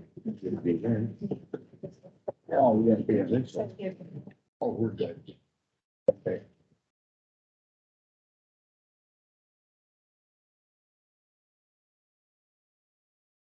And I will read, I'm gonna just read both of them. I've got the quote for the excavator and then on the back side, the quote for the loader.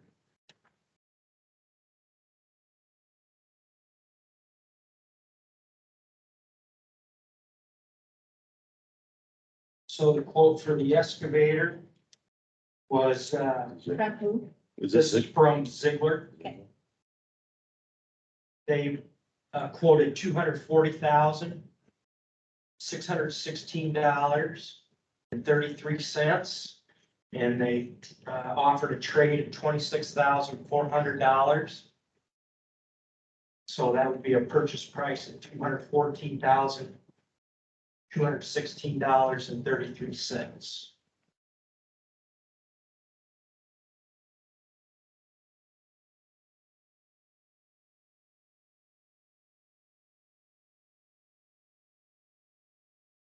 And then for the compact track loader, Ziegler's quote was $107,422.45 with a trade-in of $20,000. and no cents. So a purchase price of $87,422.45. Say that again, $187.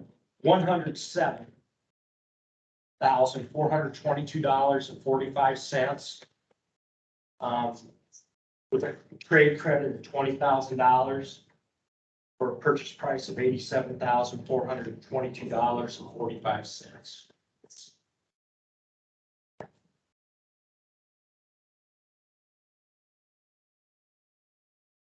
And then this is from Paul Schwarfer.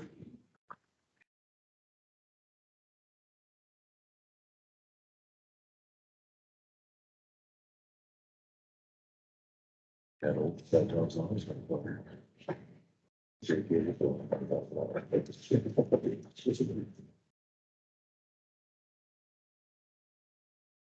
Okay, Altorfer for the excavator.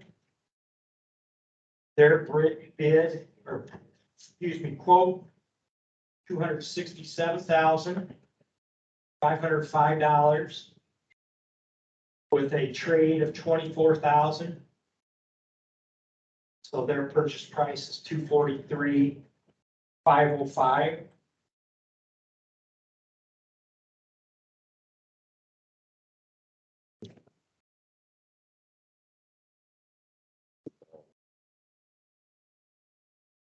And for the compact track loader, they had a price quoted of $115,809 with a trade-in of $18,500 for a purchase price of $97,309. So reviewing those quotes, Ziegler would be low.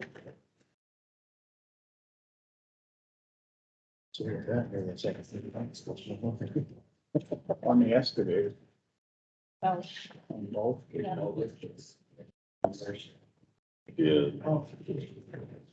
Put a little light on the trade-in value on the excavator. That's what I thought. Well, that excavator needs some work. That's one of the reasons we're getting rid of it. It probably needs about, Nick thought around $50,000. So we haven't even been running it. It needs a lot of work. That's the old one that you used to run behind the truck on the little Yeah. trailer. Right. Here is just a blank. I don't think I use it that much. Yeah, we've been using our 315 and going back and forth with it. Is this the north end or the south end of the 312? The 312 is mainly on the north side. You bet.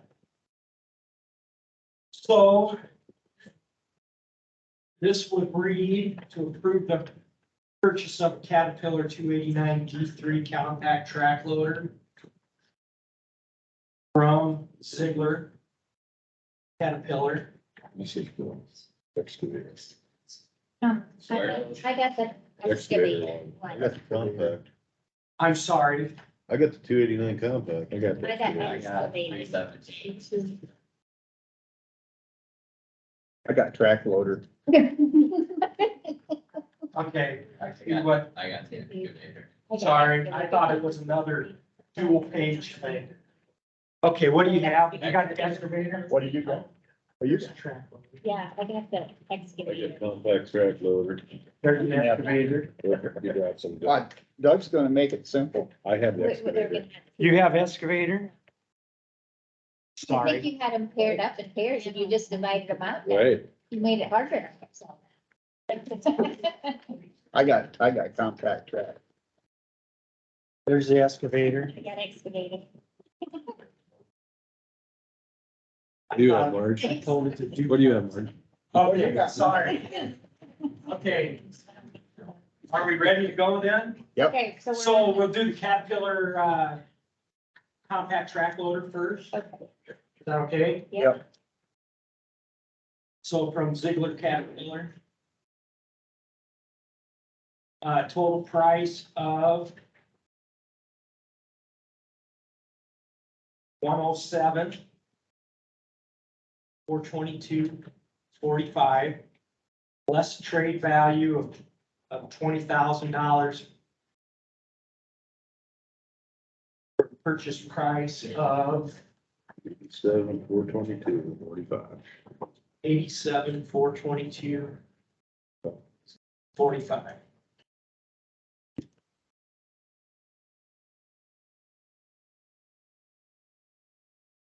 Do you want to fill out the other one quick? Yeah. Or- So then on the excavator. Ian Ziegler. And total price 240,616. 30 cents less the $26,400 trade-in for a purchase price of $214,216.33.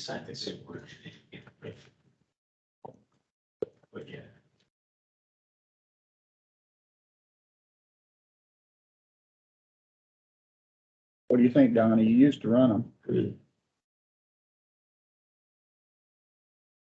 Make the motion to approve the purchase of the 317 GC excavator. Do you want to do them both in the same motion? It doesn't matter to me, however you guys You want. want to do them in the same motion, Donnie? Sure. So your motion would be for the excavator and for the compact track loader. Correct. I'll second. I have a motion by Loth, second by Stecker. Any discussion?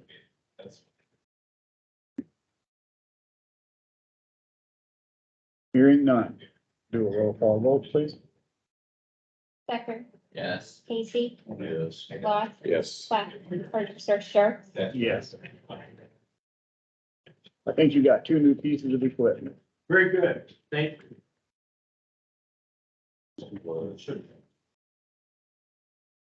I don't have anything about it.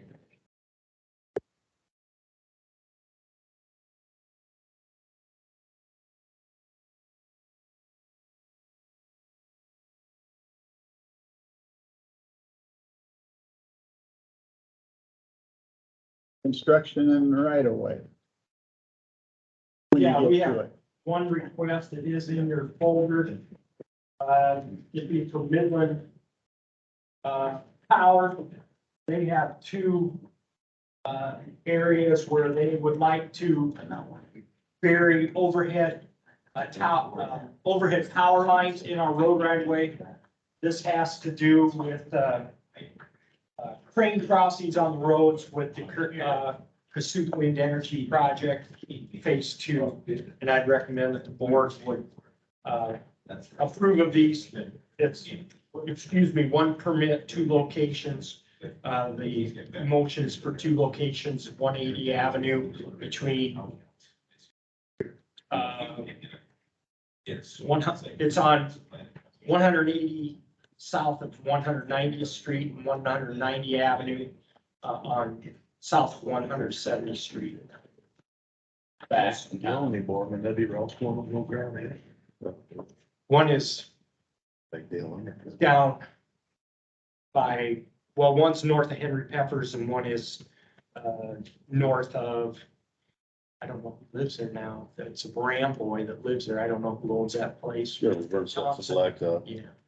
Jay Cram's place. Mr. Casey, do you make such a motion? Lost, you I'll second it? second it. I have a motion and a second. Any discussion? Hearing none. All those in favor, please say aye. Aye. Aye. Opposed? Motion carried unanimous. Famous ball. You got another one too, don't you, Doug? That's not, I guess that's discussion. The Dennis Balling one? Yeah. Balling, yes, not Balling. Here's the thing, and that one's too big. Do you want to do discussion on Dennis Ballinger? We can, sure. Is it Balling or Balling? Bollig, Because the one thing says Balling and the other one says Ballig. sorry. Ballig. Ballick, okay. We're putting letters onto the names. I'm gonna go ahead and screen. So we all can kind of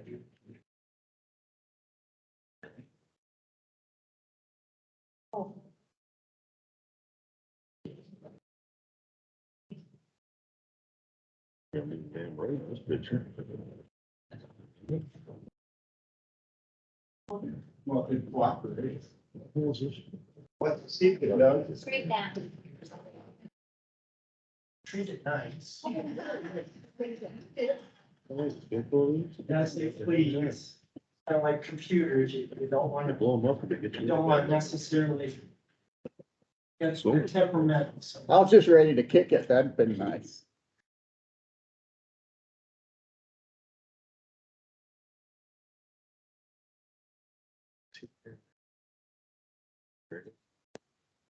And shut the other light off. Oh, yeah, I can do that. Dennis Pollock lives up in Seneca Township. I don't even know, apologize, what gravel road it is. This is, if you look, this is looking south, and that is the road A42 that would run from Bancroft over to Seneca. If you go one more mile, you're at highway, the intersection going west.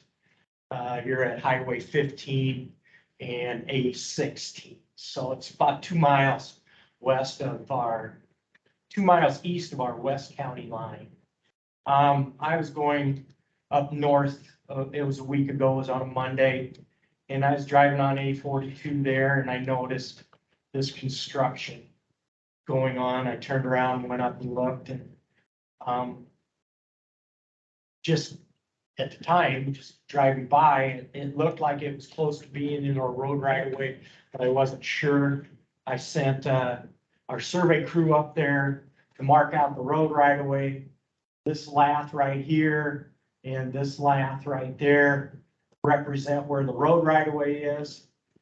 So what he's doing is he's constructing some sort of a box that he can dump grain into to transfer it over to his grain facility. Look, this would be looking north. Again, that's the south lap, the north lap. This, I don't know what exactly what's going on, but he's got his grain facility here that he's trying to store things into. Talked to Dennis Wednesday night. Told him, well, you're building on the road right away, you can't do that. So he wondered what kind of options are available to him. Option, he could be moving some things, which it doesn't sound like he really wants to. Along with this area here, he wants to fill in this road right away. This would be all up to grade and use the road right away for his semi trucks when he's unloading or whatever kind of equipment that he uses to unload. He's already kind of filled in this area here. There's a big area over here that's filled in. As you continue to move snow, you pile it up there and you create more areas of battling snow because it accumulates on the road. Different things like that. So some of my concerns, along with moving this, you could vacate the road. Dennis isn't that doesn't sound like he really wants to vacate the road.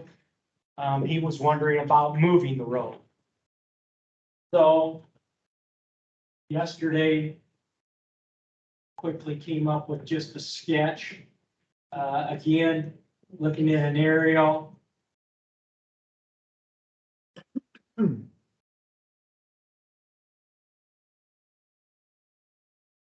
We tried to just sketch in that cross-shaped concrete pad that was sitting there. It's sticking out about 6 feet. One situation we had is to move this road from the section line, which the road is on now, 33 feet on each side of section line. Move that over so the west right of way would be the section line, and then 66 foot of road would be going over. Mr. Bollig would have to take care of the cost to purchase about 8/10 of an acre of property for road purposes. Then the county could vacate this portion back to Dennis. And then he could keep everything in his own property. If you look to, you zoomed out just a little bit.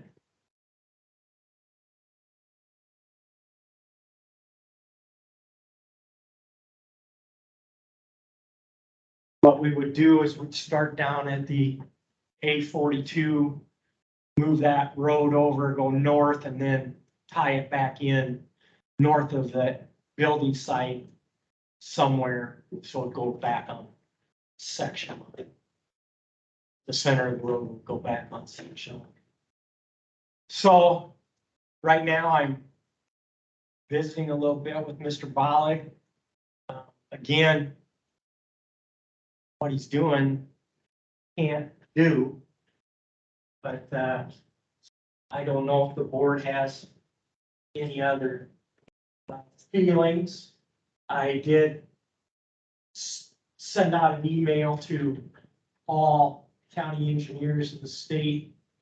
I had one come back where a person has actually put an addition on their house and it's sitting in the road right away. And they are making them move the road. So those costs are gonna be going to the landowner. Other than that, I really didn't have too many proposals or ideas. And I was going to visit a little bit with Todd Holmes as well. Well, it appears to me it'd be a lot simpler, just move that chunk of cement that you run. I think when you start looking at all the costs, yes, that would be the But who's least gonna- expensive. Who's gonna pay for grading the road? He would have to do that also. That's, Doug, I believe when we talked, you said the road was not centered in the right of way. And then today you said it was centered on the section line, so. Well, the road, the physical road does veer off to the west. But the road was established and the right of way is there, that it is supposed to be on section line, 33 feet on each side of section. If you go out to any gravel road, I just did a survey on a building site to the south, east of Algona. And that intersection was, the intersection of two gravel roads was approximately 3 foot north of the physical location of the road. But it doesn't change the property lines, the right of way lines at all. So why would the road have to be completely reconstructed and shifted with a 6 foot margin of error? So that he can do all of his operation the way he wants to on his own property and not within the road right of way. I mean, he wants to use this existing road right of way. He wants to fill all of that in as well, so that his trucks can pull up to that site, pull off. I don't know whether he goes north or south or where his trucks are, both directions. But he also wants to fill in the road right of way. So that his whole, if we move the road over, his whole operation then would end up being on his own property. We've got right of way filled in front of hog buildings. It's how wide, so what's the difference here? I guess most hog facilities have two entryways that I'm familiar with. I don't know about the whole thing. There are situations, yes. This one here, it's too wide. Sometimes people do things in the road right away. We don't even know anything about it until we happen to drive by. So. Does he own the property to the east? No, it's owned in a trust. A family member of this? Are they willing to sell? I have no idea. Yeah. I haven't talked to them at all. We would have to come up with some, we did a similar situation when we vacated the road, north and west of, Lead Yard.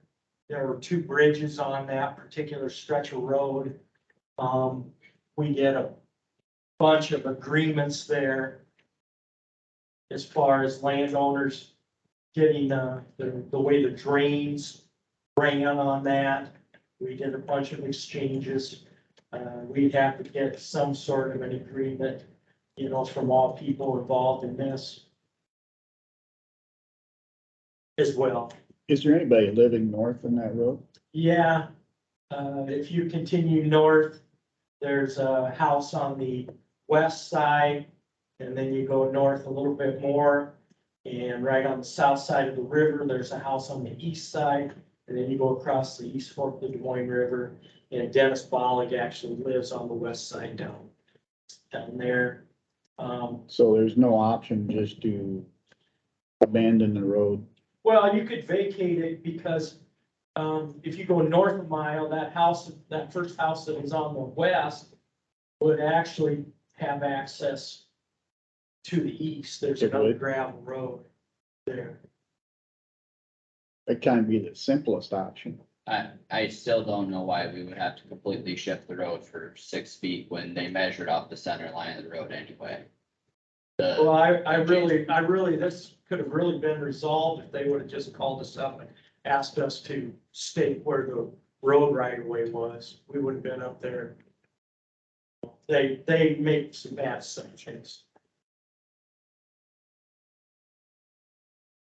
I mean, I asked, I've gotten 2 stories on how they've established the road right of ways. One was with a measurement, one was with an eyeball. Down, there's a post here, and they eyeballed up north. So I don't know which way they did. If you stand in the middle and look, it's easier to be off. They're not gonna fill the ditch back in, right? You're gonna make a road and a ditch? Or do they want a nice slope so they can just pull off their semis? I don't know exactly what they want. I asked when they were constructing, they're telling me what they're gonna construct. I said, well, I've got permission from the road department to fill in the road ditch. They said, no. So.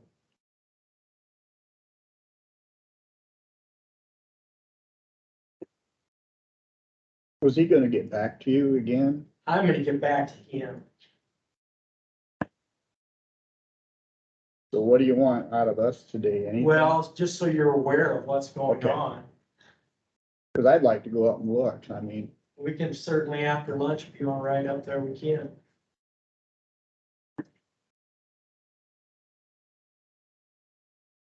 My only concern is if you let one person do it, everybody can do it. Yeah, you're right. I mean, I just had I had a person that, on one of the wind turbines, one of the wider intersections, the radiuses that were put in, the landowner wanted to keep the big radius there. And I said, no.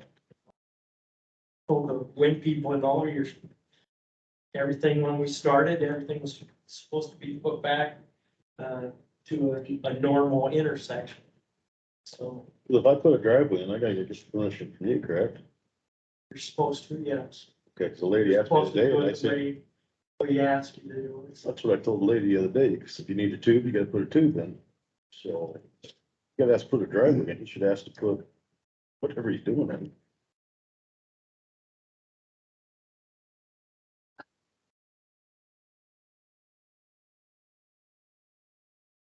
Well, we can certainly, if somebody wants to ride up there, we can certainly do that. And I'll get back to Dennis and let him know a little bit about what we're proposing, what he'd be responsible for, and I guess I'll let him make that decision. Okay. Thank you, Doug. Sure. You should give them options instead of just saying tear it out. Yeah.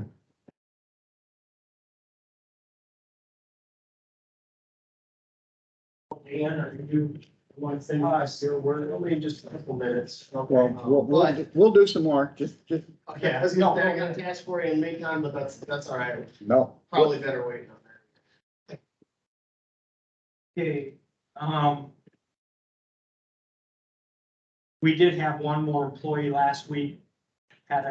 He was out, in quarantine because of COVID, but he is back working today.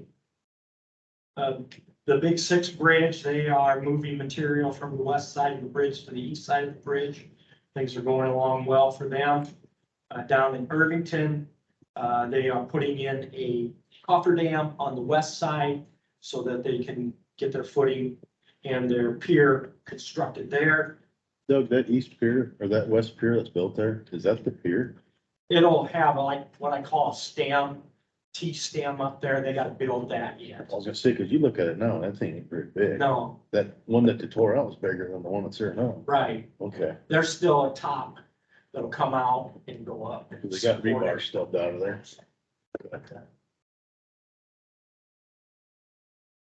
Ledyard Wind Power, they're continuing to put up turbines there. Kossuth Wind Energy is starting today to receive components. They have about a half a dozen footings completed now. Doing in the back, they're backfilling those and they continue to pour concrete. Patching, they did have a breakdown down south, or excuse me, not patching, the overlay. They're cold in place recycling, and they're supposed to start up, get their material tomorrow. So probably get things repaired and get back going on that project. That stretch of road on Galvin Blacktop, that by Dave Beavers where they ground it. Yes, What was, I drove by there and there's dust flying and you guys were sweeping, what'd they do, just dump a bunch of gravel on top? well, it was sand, so there was a adhesive material that sprayed over it. And they put sand so the Gravel would stick to it? it would stick to it a little bit, and then we let it sit for a week, and then we swept it all off. So you're probably down there when we were Sweeping. sweeping it. Yeah, cause I met a car on there and Was there's it that, last Monday night, Tuesday night? I can't remember. yeah, And 5 o'clock at night or so. yep, And Lost was driving the truck. yeah, so we got that swept. So now there shouldn't be loose material on it anymore. To be honest with you, I didn't drive by that yesterday or last week, so I don't know how it all finished out. Couple guys that thought it was looked pretty good, so. When I went to the farm, I went by it and he was just starting to sweep it. When I Yeah, went home, I went the other way. I didn't wanna drive down all that loose stuff, so I went home the other way. well, it shouldn't be loose anymore. I'll be going down there after the meeting, so I'll take a Okay. look. Next week, Banward Dairy, I don't know if you guys are familiar with that. It's down in Garfield Township, section 32, I think is what it is. 2016 or so, they built an additional barn, I think is what they call it, to do their milking. At that time, the DNR required they were about 60 feet from the roadway, actually 50 feet from the roadway. With that, it's supposed to be 100 feet, and the county can waive the right to that setback requirement. They are putting in a new calving operation for that dairy, and they want to build that building at 55 feet. So next week, I'm gonna have some information for you. I'm asking for some more exhibits. The one exhibit that they gave is quite busy. So anyway, we'll have that on the board's agenda for that next week. Would that be us or zoning? It's actually county road, because the road is what they're asking for the setback from. Well, the only reason I asked Doug is that one by the Irvington pit and that kid built that shop, the old Frankel place. That just went to the zone. That went That to didn't even come zoning. to us. But that was zoning regulations. This is DNR regulations. Okay. We're looking for a mechanic shop employee. Person that we hired decided to leave. So we're looking for another employee.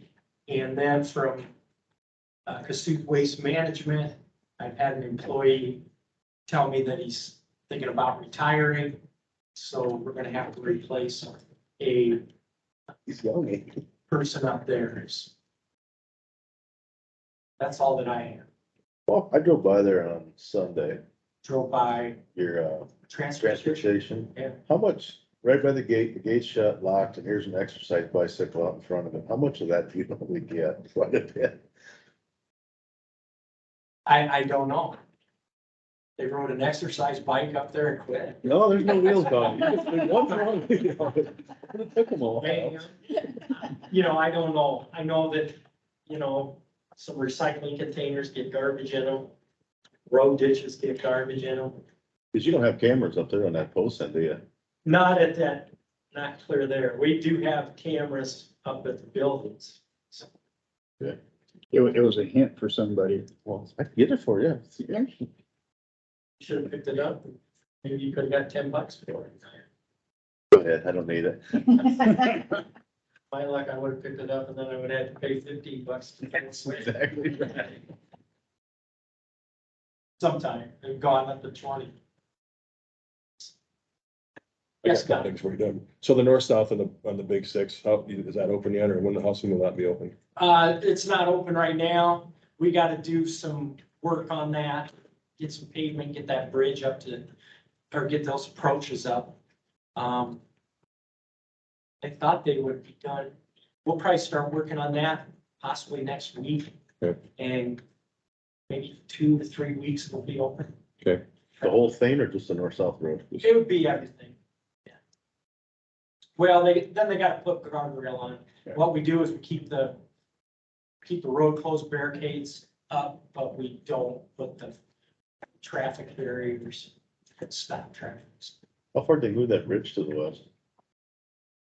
Anyways, Yeah, it was substantial. I think it was about 35 to 40 feet. So I had a guy to call me about staked out some road right away this year that he was farming. So he's not farming it this year, but he says it's all full of weeds. So, I mean, he's one, Well, which one? Is that the one over by Wesley? no, south. South. Because we'll go out and get them all mowed down. Okay. Yeah, that's one of their, they plant them and then they get complained about weeds, so we gotta fight that. Right, yeah, so, and then on R14, when's the blacktoppers come, are you gonna patch them other places? That'll be their responsibility. That's We it. took care of those north ones. That was, we Okay. tried to get those done, so. Any word on when they're coming yet? I'm kind of debating and yelling at them, right? Get up there. I don't know if it's helping me. Okay. see, that's a Might farm. be hurting me. I should say yelling, but I'm saying, hey, we gotta get this done. Right, yeah. It's gonna end up being like the Galvin blacktop, shut the other elevator down. So how are they doing on four-way bridge? They started anything? They did, yes. They got that, all the structure out, so now they're getting that bottom put in and they'll be getting a crane in there. Getting that work done, yes. Would you say 5 weeks on that? I thought they said 6, 6 weeks? but there's 1 weekend, so 5 more. I got lots of people asking me about the Irvington Bridge. Snowball's gonna be hitting them in the bud, or when's that gonna be open? I, I had somebody ask, is it gonna be open this winter? yeah, it better be. Because, I think that we have the way the contract is written, it'll cost the contractor quite a bit after. I don't even know what day it is, they start talking about what they call winter work. And we did not allow that on that bridge, so they'll continue to have working days charged. So, Winnebago County's putting 2 more of those railroad cars in. Are they? Yeah, for culverts. did right, messed up. I don't know much about it. You know more about them Are they putting tanker cars? tanker cars. Yeah, I mean, they're just an old tanker car that they cut the ends off of, place them, Weld the Yeah. top shut, pardon me. weld the top hole shut. there. Yeah, they do whatever they need. they're heavy. Pardon, yeah, they're heavy. And I know that, depending on the size of them, consultants, if they have to rate those, it's very, very difficult. They gotta go and get a bunch of data on that. They're bedding them with rock. Yeah, they gotta vet it. I mean, it's like any other circular Okay. thing, you know, you've got to backfill that correctly.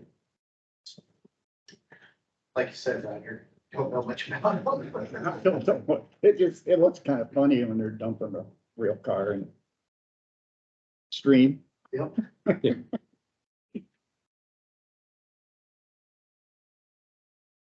Anything else, Doug? I do not.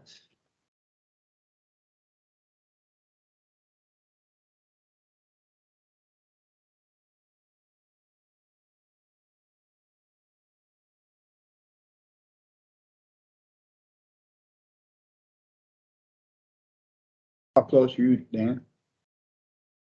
I am pretty darn close. We got a few more things we can do, so don't hurry.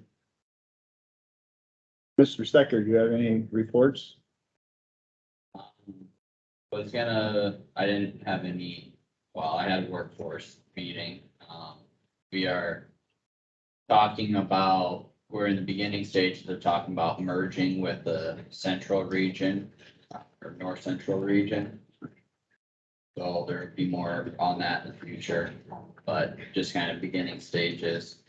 Then I also heard recently that CDC has updated its guidance for COVID and stuff, so maybe that's something we should look at for our policy and all that, because I haven't looked at it, but from what I heard, there's no quarantine or anything even until you test positive. We, Even if gonna you're have Donna upgrade it. I don't know that we have to do anything officially. We just have Donna upgrade our policy. updated, yeah. Yep, I think we'll do that. Just go to HR and have her do it. Todd thought that was all right, so.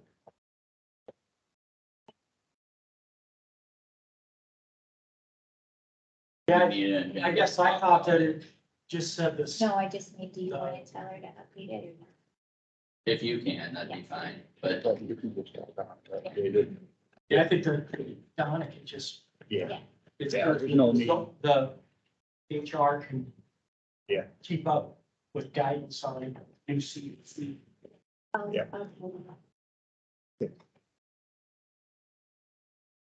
Anything else, Kyle? Mr. Casey? Had the normal meeting Tuesday, we had the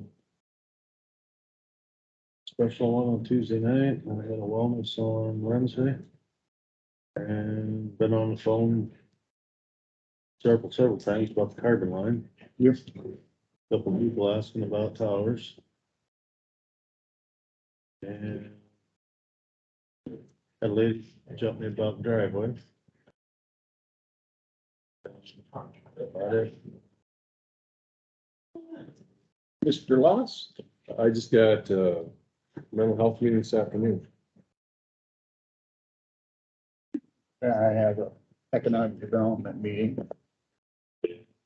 That I don't have much.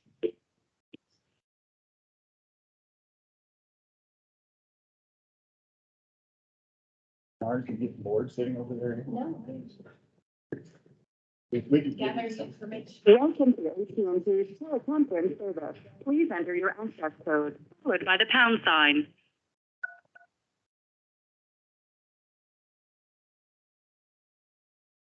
To join the conference as the host, press star. Otherwise, press pound.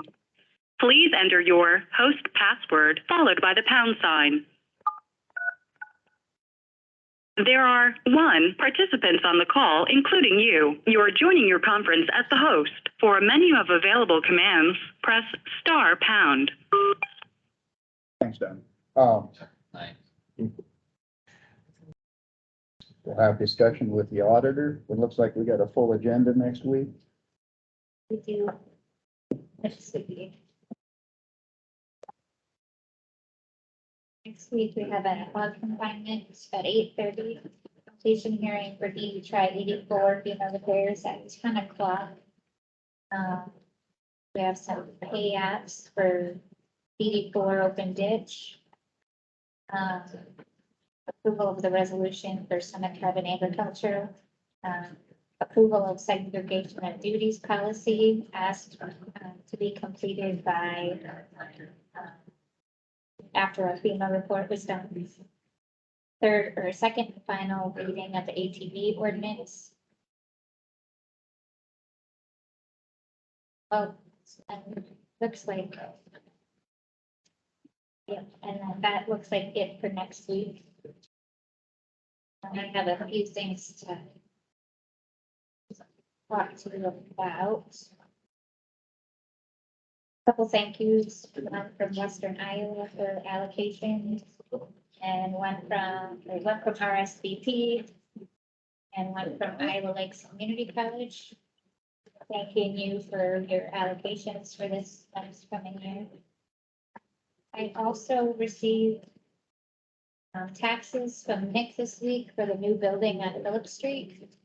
There's 3 of them, one for $12,812, one for $1,570, and one for $3,848. So I went and talked to Judy about it because I thought as a government entity, we were exempt. She explained that because these are valuations from 2020, we are responsible for them. We will become exempt next year because the ground was sold in the meantime. So, but she says you guys can abate the taxes. You have the right to abate the taxes. If you have any questions, she said that you can call her. So basically, I want to know if you want me to put this on the agenda to talk about next week or what you want me to My do. with opinion this. is put it on the agenda to abate them. Right. That, yeah, we're not gonna start paying tax. And,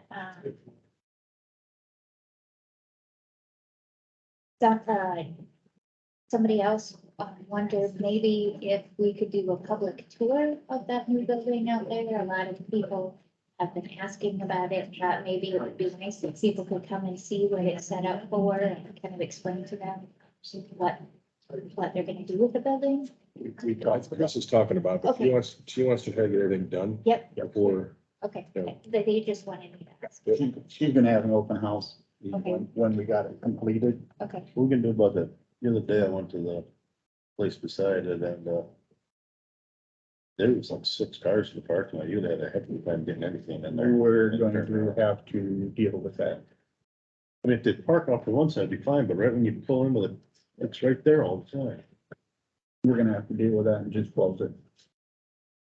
and then last week I emailed them for you about the installation and problem we're having with the contractor coming to finish Come our. on, you guys, we gotta rock and roll here. We've been down here since 9 o'clock. Can you address this group and then finish your business later? We're waiting We're on waiting Dan. for. We're waiting on, He's, we're not waiting, we're waiting for done. him. Jim Hudson's calling right now too. Okay. Hey, are you able to hop on the conference line? Oh, okay. I'll just put you on speaker here. That'll work. Hang this up.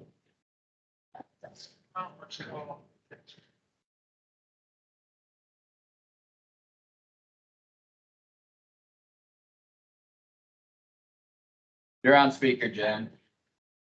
Can you guys hear me? Yes, I'm not sure where all I wanted to go through this morning, but let me give my apology once again. I have been without a secretary for about a month. And so I talked to Dan from McClure yesterday, and I wasn't able to put a draft together. When I had previously talked to Doug Johansson, he said, that's fine. We'll get it when you get your secretary back. I thought I was going to have her this week, but I don't yet. She's not here today. So I know you want to finish this and get moving, and you want to simultaneously have a draft with Johansson to move forward. So I think I can do it next week and get it up to, probably get it to Dan to review, to check it out. It's not going to be a very complex agreement. and I will work with Dan to get all the details in there that need to be. So once again, I'm sorry, but I have just got about dead in the water. I got COVID, my secretary got COVID, they went to Tennessee to pick up their son, and the whole family got COVID, and you don't want to hear my whole tale of woe again, that's enough, so. But apparently your rebidding went well, Kyle said. Yes. Are you at a price and an amount where you're gonna move forward, do you think? Yep, well, we got a couple items of business to clear up here real quick, but yes, the bids, the bids came in very well. The way I see it, everybody's assessment should go down. But I got one item of business to tidy up before we go forward, and that is with the bid letting itself. As I talked about at the letting, we award the bid based on the lowest responsible bidder for the base bid, the main tile. That lowest responsible bidder appears to be Zach Lubenthal. As we went through and tabulated all the prices, there's one number highlighted there in yellow for 10-inch perforated pipe. That was documented. Instead of the $14.50 there that you see there, it was actually written down as $1,450, which didn't jive with the rest of the numbers on the paper. It was a clear and obvious error. And we have a note from Zach in regard to that, clarifying that yes, in fact, it was $14.50, which adds up with the number next to it, which is 377 feet times 1450 gets you $5,466.50. That was written down on the bid item, and also this is an alternate. So the way I see this, just to make sure that we're all on the same page, and I called some other engineers back at my company to verify this, we've seen this before, would be to acknowledge the error and accept the bid with the $14.50, if that's the board's wishes.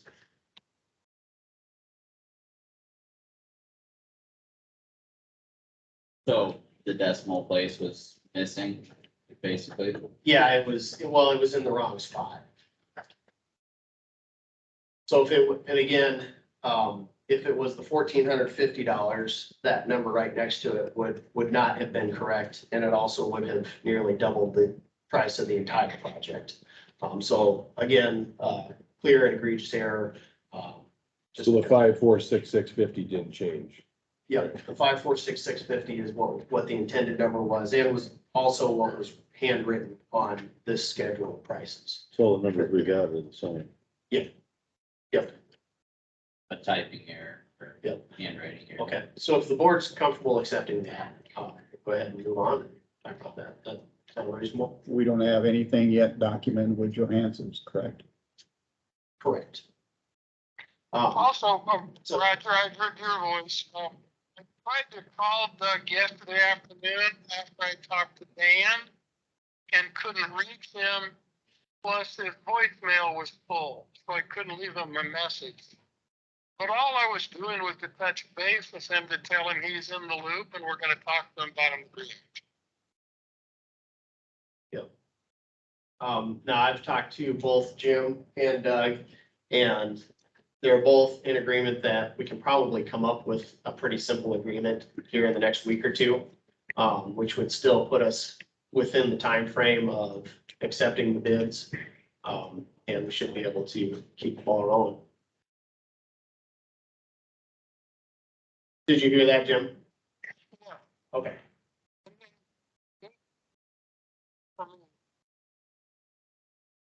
I'm sorry I missed it. I didn't realize you called. Just make it simple. The agreement. Doug's in the back of the room. I'm not sure if you heard it, but he I just thought said, I recognized his voice, yeah. he just said, make it simple. So that's about it. I know the fifth rule. Yep. Simple, stupid.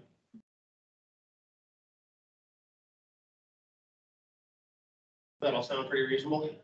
Yeah. All right. Well, What's your recommendation as far as action or whatever today? As action, I just assumed the agreement was done. We've nicked with this a long time. One more week is not gonna make any difference. Get the agreement. No, but we have all the landowners here. Yeah. oh, yeah, and I guess I would like some direction on the $14.50. To me, it seems that we can go ahead and have the discussion with that number in place and. See, well, the dollar is the same, So so it didn't change, that's why. The number's the same. I don't find any problem with that Yeah, at all. that's a typing error. Yeah. Okay. You fine with that? I don't think we have to do any action. We're all fine. Yeah, what I was told at the office was just to accept the bids as intended based on the Right. note. Yep, so, and again, I'll go back today and get the official bid tab, get back to you guys. And we can accept based on contingent upon the agreement and also upon my certified bid tabulation. You're gonna get a bid price for the Yes. landowners Yep, and so- get it to so the them? Big slide, the one that everybody wants to see, Right. now that my computer timed out.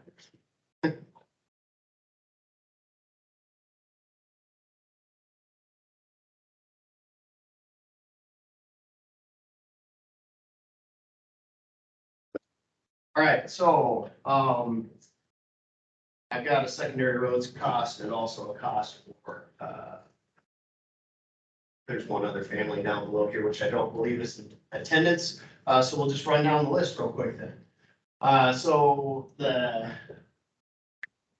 each of these columns, back up a little bit here, depicts the, which tile we're looking at and, what each landowner's expected cost would be, including a little bit of a contingency factor, also some money to, do some basic, camera search just to make sure that the tile's in place correctly.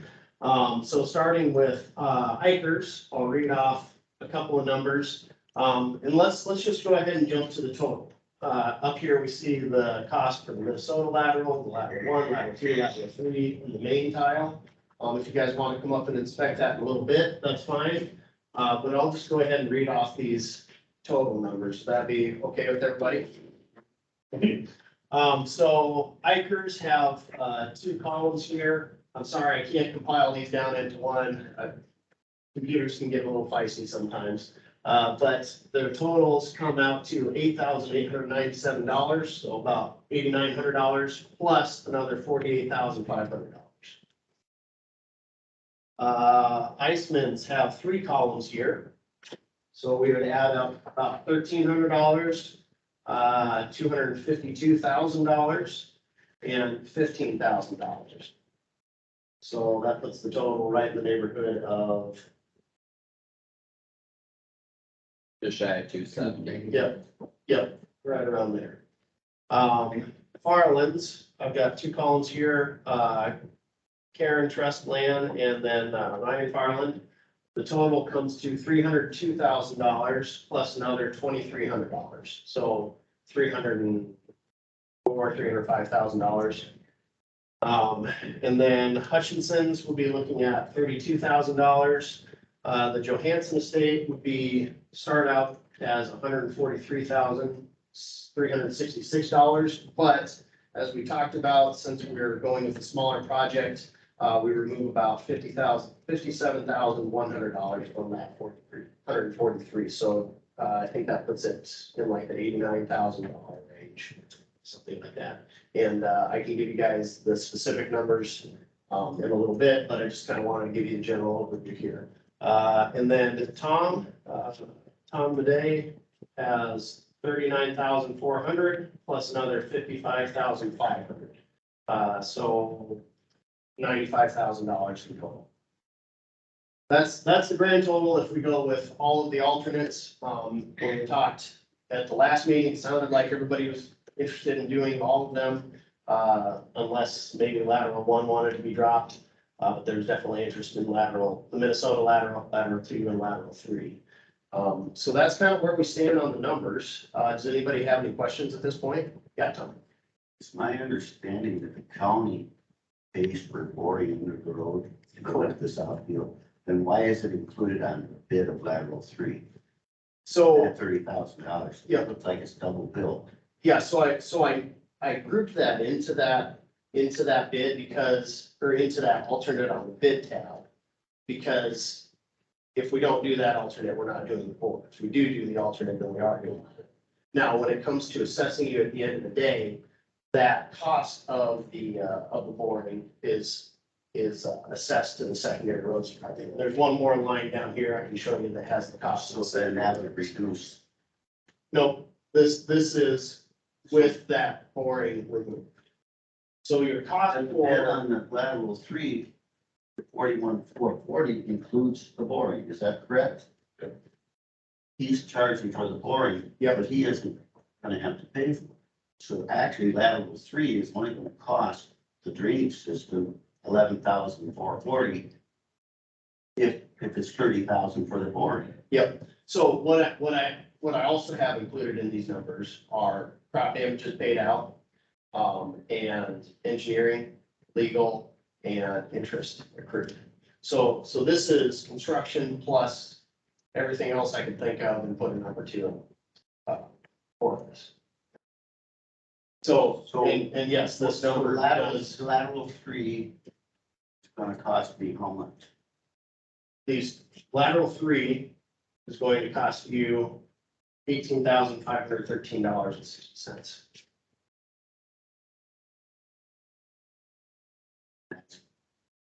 Probably less than a 1,000 foot of tile. If they do the Yeah. boring, because they're just gonna bore and come into my field, it's not like they're gonna put any more tile in. Yep, that's correct. That seems like, that seems way too high, Sure. as long as the county's paying for the road. Yep, here.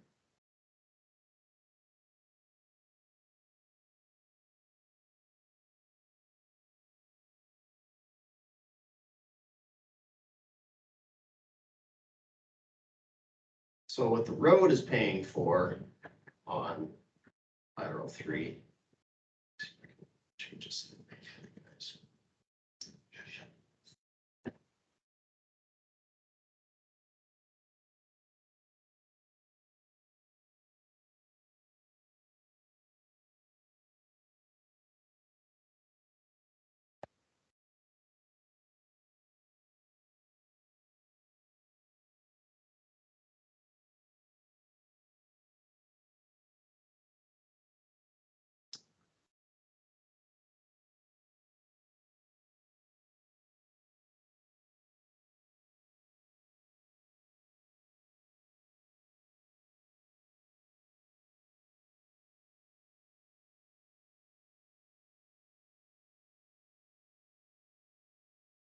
I mean, at the end of the day, some of these numbers can be fine tuned and can get your cost out to you guys. I mean, so we don't keep you here till 3 o'clock this afternoon.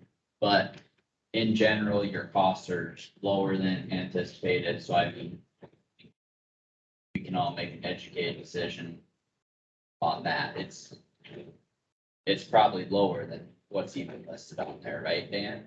If that number wasn't plugged in correct? Yeah, give me just a second to. The end number was right though. No, I'm talking the secondary roads portion of it. Oh, you meant that 1450. No, just what the roads would pay for.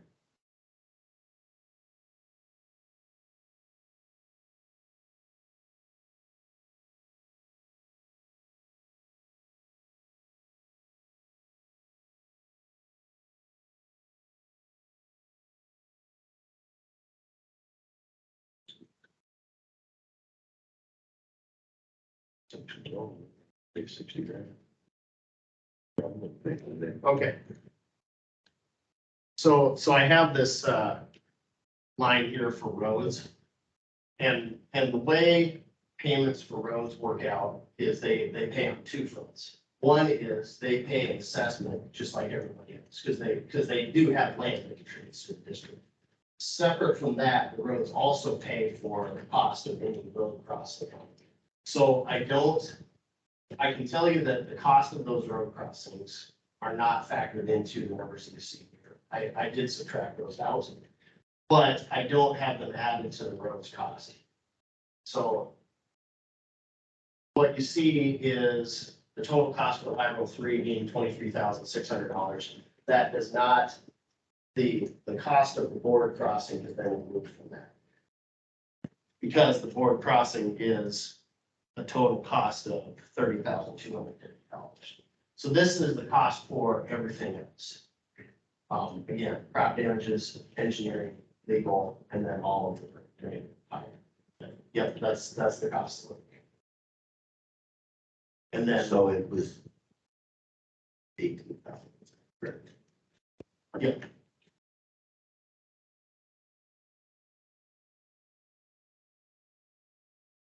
It's a crop damage for 3 years or 5 years? 5 years. Which goes to a great question on when is the start? And, you know, I'd have to talk with Zach a little bit about that, but based on the natural progression of how long it takes to get contracts put together and notified, I would expect this to be right in the neighborhood of when harvest is going on. So, we'll talk to Zach, see if he'd be interested in, we don't have to have that conversation right now, but there's 2 phases to this project. One is Zach will go through and expose the tile so that we know exactly where it is. We've got maps that get us pretty close, but there's no intakes or anything to say exactly where it is. So go through and expose it, determine where the pipe is and exactly how many feet are going to be associated with each lateral. Then we'll go back and start any construction. So we might see some digging before the crops are out when it comes to exploring where the pipe's at. But again, we'll talk about that, see if we can keep that to a minimum because nobody wants to see the crops left over. And also that saves district money in terms of having to pay on crop damage. Because if there is crops knocked down this year, then we'll be paying 100% damages for this year and also 100% damages for whatever's destroyed at the next season. But if we do things that are just one season, we're just looking at, I guess, 5 years of crop damages that we should schedule. That makes sense. It's a whole lot of words. Thanks for staying with me.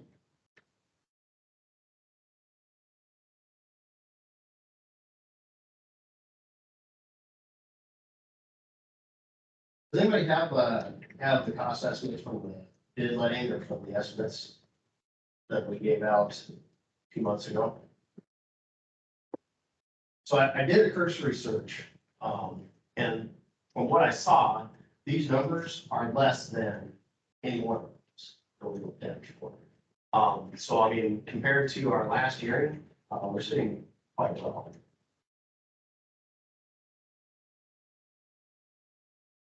Is it still priced for concrete pavement or is that the plastic price? This is the plastic with a couple exceptions.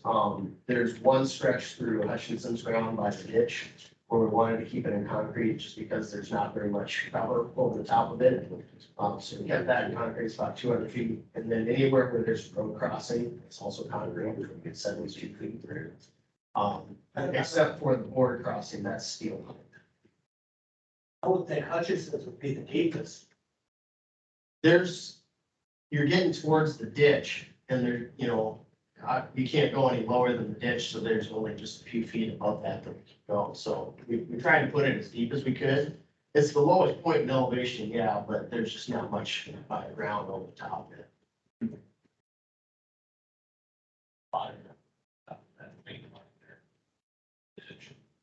What's that? It's a lot of ground on the top of that main that goes in the ditch. Right at the ditch? Sure. It's close to the bottom of the ditch. Yeah. Yeah, probably. It's underwater probably 90% of the time. Oh, really? Yeah, and, I wouldn't like to raise this up.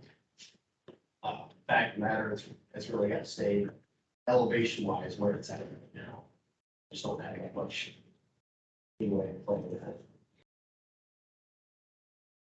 Just to confirm, the old system remains, you're not destroying it?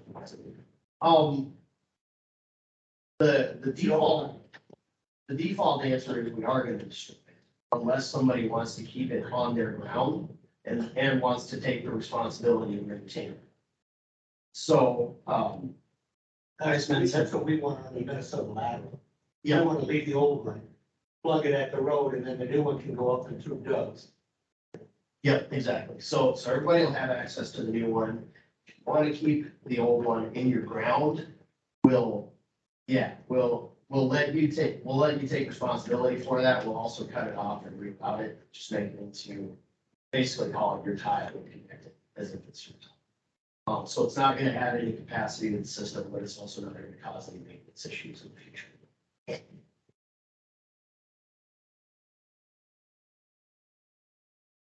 Plus, we don't have to pay for snack. Crush and bury, yeah. Which I forget what the bid line was. Because, yeah, there is some cost associated with going through breaking. But there's also a cost associated with reconnecting the. So you're gonna reconnect old lines into the tile. If there's somebody that wants to keep it through their field, yeah. Just like if there's, you know, a hundred. Like that. Sure. Because if that old tile, there's gonna be washouts eventually, and then we're gonna push dirt into that new main. Sure.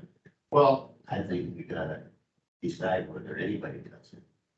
Now, if you can maintain the old tile all the way to the ditch and they can continue to use it, that's fine. I really don't want any old tile going into that main. and that makes sense. But there's also different private systems that have been in there for 100 years too. And we're gonna tie those in the exact same way. So yeah, I mean, that's a risk, but that's really something that's just kind of, that's how it goes for these things.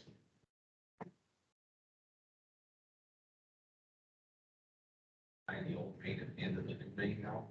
If there's somebody that wants to keep a section of the old main in place, we'll tie that in. Like basically, it's what the idea would be that it allows you more additional seepage into the water seepage into the system. But in general, we're just gonna be destroying.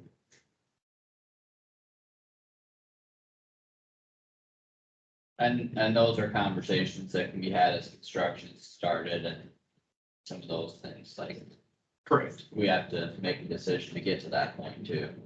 Yep. Before then.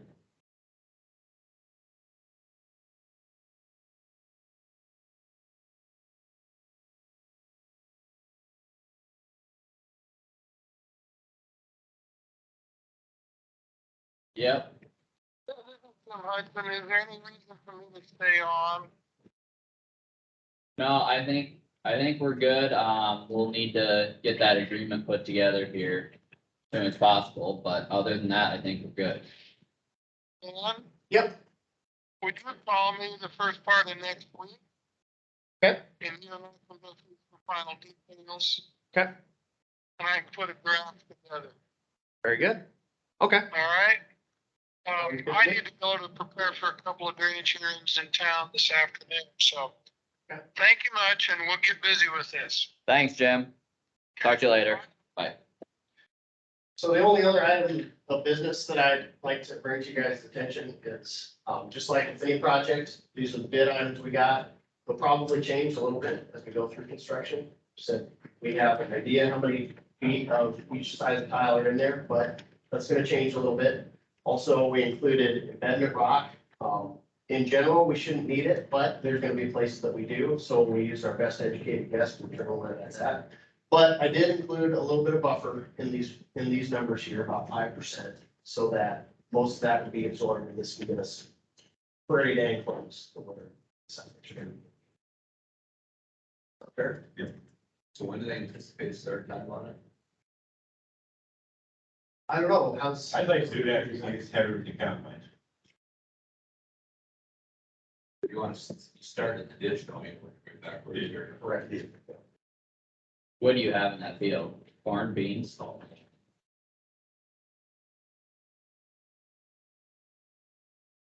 Right, I'll take it early and try it.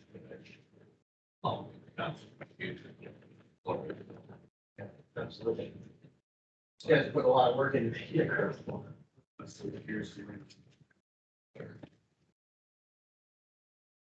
Yeah, like I said, it might. For this part now, we might as well wait till you get combine. Maybe we got all next year, but not until October.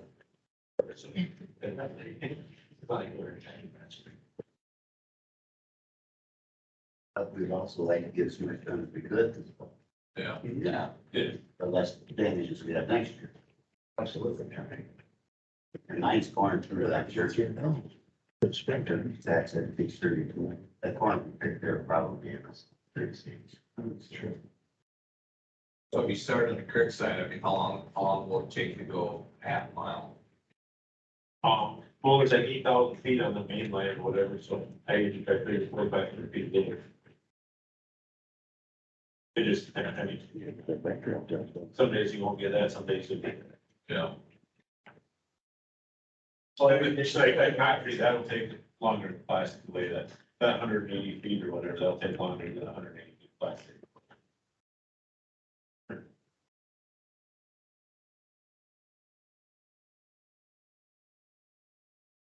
So Dan, as far as stuff today, did you want direction on something or what's your, Yeah, I mean, so the question is, are we interested in pursuing this or not? If I'm we for are, it, I guess. It's been, I guess.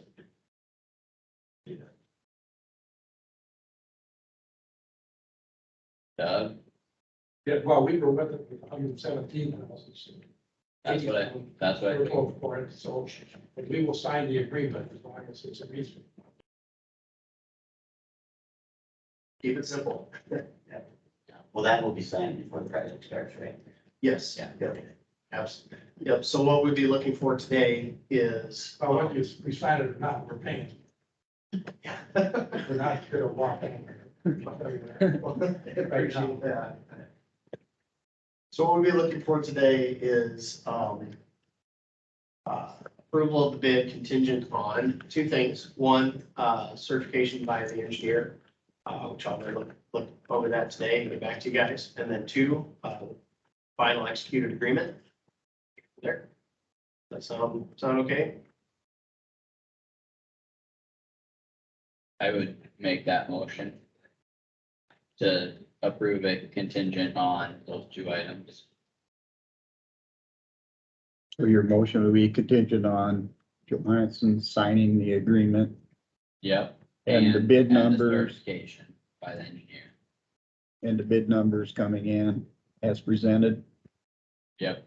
As certified. Yep. Oh, yes, yeah, as presented. Yeah. Have that motion down. This is what I have, approved bid contingent on final execution of the agreement and certification by. You need low bid in there.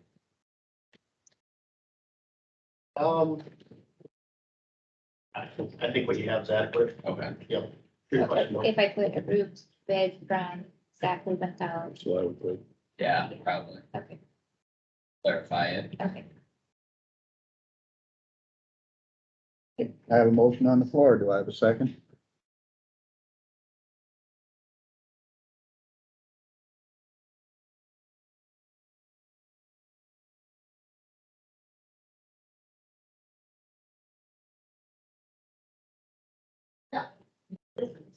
Question, but how do we don't have the money to pay for it, how are we paying for it?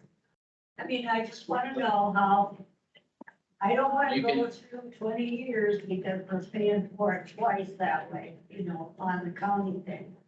So how do we do it? Guys have any recommendations? We have none. That's.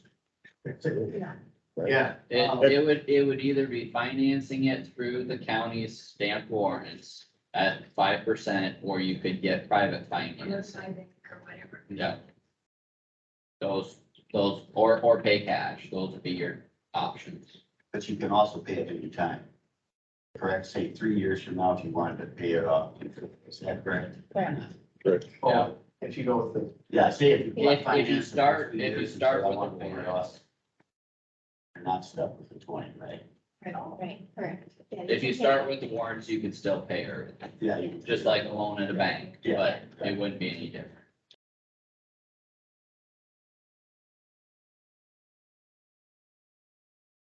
This is 5%, is that what you guys are wanting? That's what our rate is right now, yes. Don't you set the rate on the motion? Don't have to ask. So you say right now, I you think need I just think we now, already or is it stuck We at said it. 5% until this whole show is over? After you give 5% on the first warrant, it stays there forever. The interest rate is locked in. It'll never change. Yeah, it's not variable, it's locked in. So if you're still thinking about whether you want to do it or not, now's the time to say no. But I just feel right now, the way everything, inflation and everything is, everything is at the high point right now, it seems like to me, but everybody else still thinks it's a will, but You're bearing a pretty good percentage of the cost here, so I want you to be comfortable.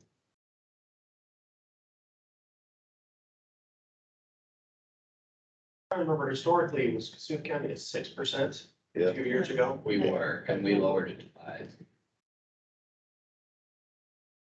we don't have to decide how we're doing it right now. I mean, we No, check out the other end and stuff, can't we? yeah, there's some time for that.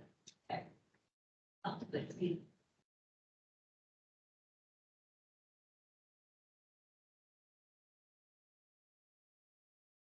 We go about getting the ditch cleaned up too. Separate process, but we can talk about that.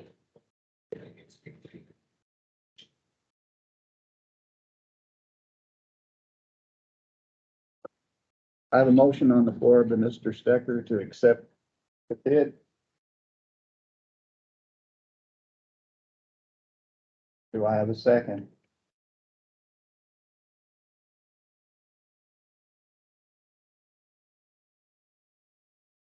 I'll second your motion to get it on road. Any more discussion on this project?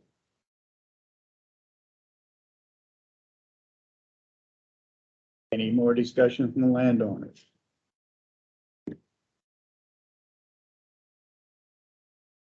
Get it done in another 100 and some thousand. You gotta talk to the guy in the green shirt. Hearing none, do a roll call vote, please. Stecker, Yes, Casey, Yes. Lost, Yes. Jarvis. Yes.